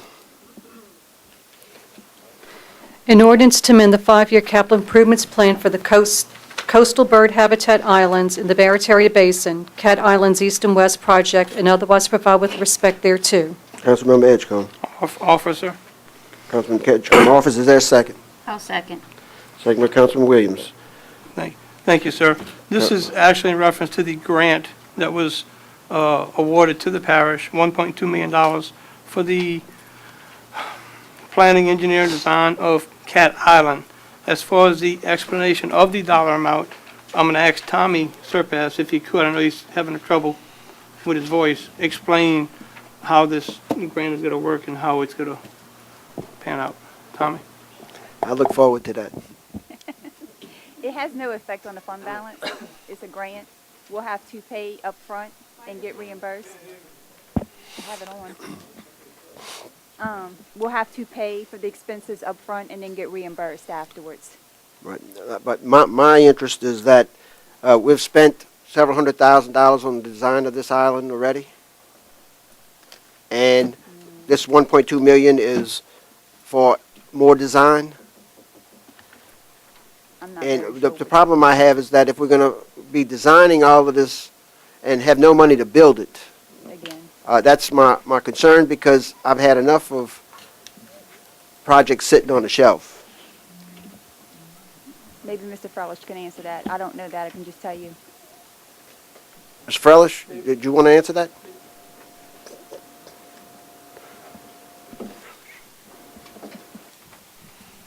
I couldn't hear her. Could you repeat the I'll question? repeat. I was the one asking the question. We've spent a considerable amount of money on engineering and design on Cat Island and studying it. And I understand this 1.2 million is to do some more engineering design.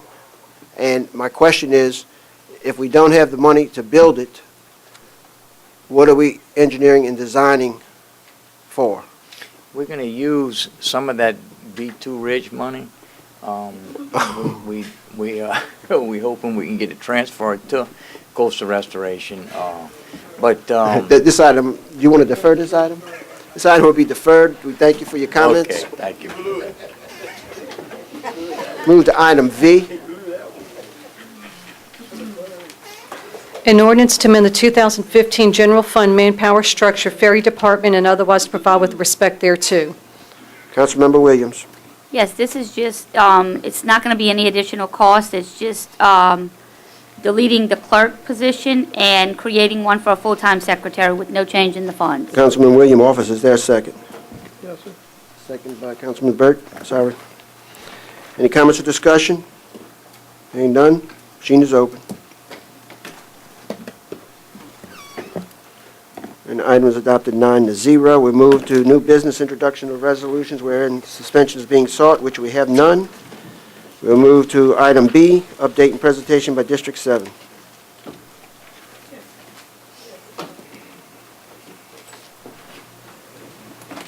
Mr. President, and I'm now referring to Mr. Cormier.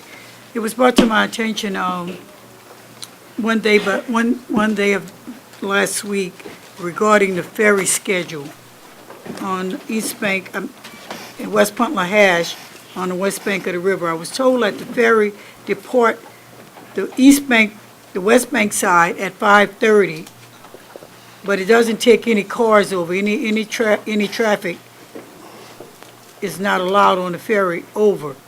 And there's about 6 gentlemen that work at the boat terminal, the Electric Cove, and they was wondering why they can't board the ferry at 5:30 at Point Lahash from the West Bank. Right, I had the same calls, and they're driving the Bell Chase to get on the ferry. Right. I've never heard that at all. This is the first time I've ever heard that, and I'll look into it, but I don't see why you shouldn't be able to ride the ferry at 5:30.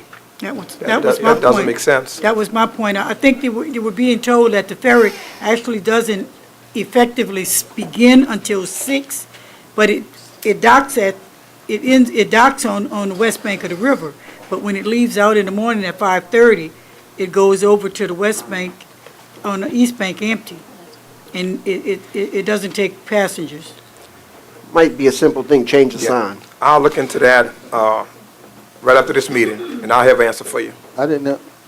Okay. I never heard that. wasn't aware that the ferry had changed docking area. I thought it was always the Point Lash on the east side and the Bell Chase on the west side. That in case of an emergency, I would have one ferry on one side of the river. But since they changed that, I don't know. That doesn't make sense either. That If was they told change, to me. if they change the docking, from east to west. And what these gentlemen are doing, as Benny just said, what they do, they drive to Bell Chase. That's putting a burden on Bell Chase. Right. On a Bell Chase ferry.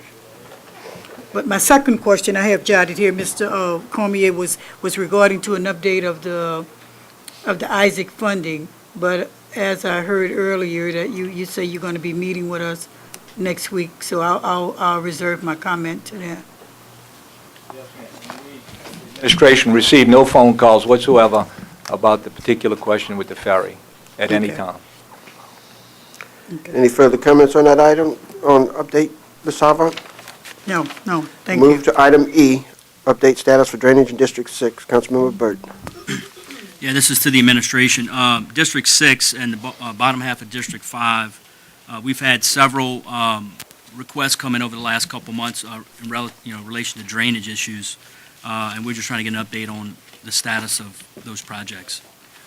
Yes, Councilman Burt, the Pignolia Lane, Saxon Becknell property, Q and F Street, and Hunsinger subdivision.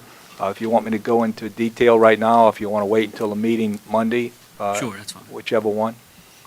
All right, we'll deal with it at the later meeting. Yeah, to make it more efficient and save time. Thank you. Any further comments or discussion on any of these items? If not, move to item 8, approval of the minutes from the February 26, 2015 meeting. Do I have a motion to accept the minutes? I have a Councilman Edgecombe offers. Is there a second? Second by Councilmember Williams.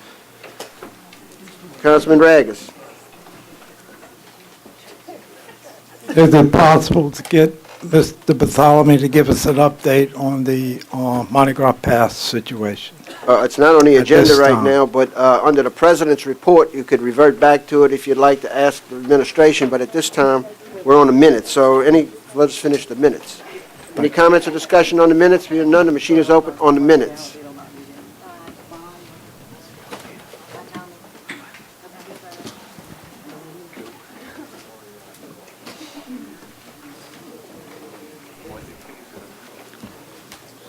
Mr. Chairman, can we revert back to the president's comment? Well, let's finish the minutes. Sorry about that. We need some votes. Councilman Lapine is not in the chamber. And the minutes are adopted 8-0. It's been requested to move back to the President's report. Any objection? Hearing none. Proceed.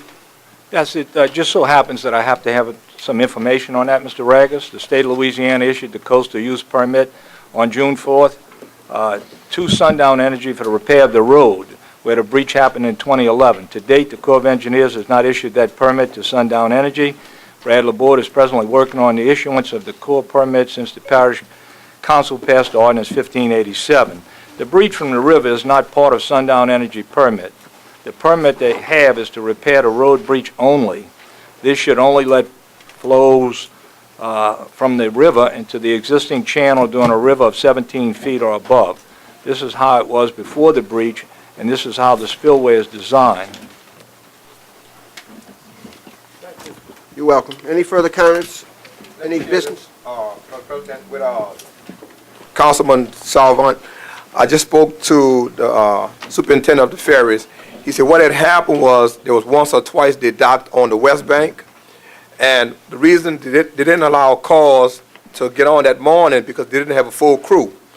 But from now on, the boat will be on the east bank. The first boat will leave the east bank at 6 o'clock in the morning. It won't be docked on the west bank anymore. So we won't have that problem ever again.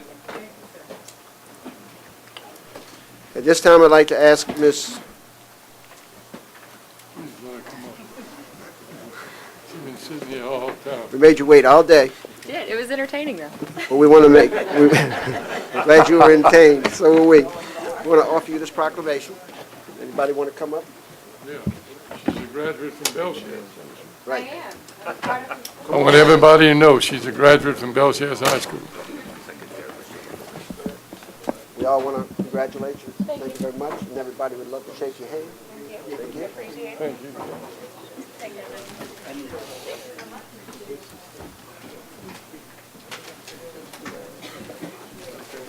You don't have a camera.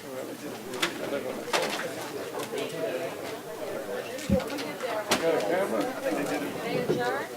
Yeah, we got a camera.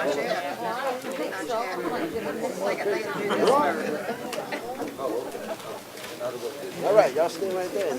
Talk up. Yeah.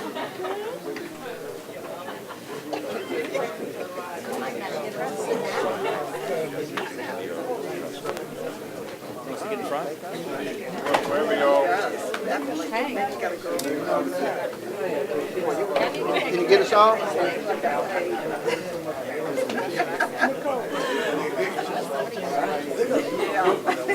Everybody. You got them? Everybody's still shuffling. Yeah. I gotcha.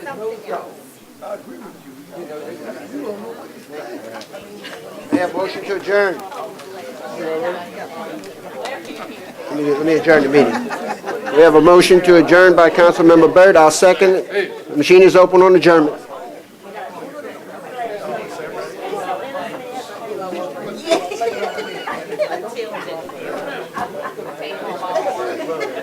Irvin, you got to vote to adjourn. Aye, offered it. Byrd, seconded. Motion to adjourn. The meeting is adjourned at 4:30. Thank you. 8-0.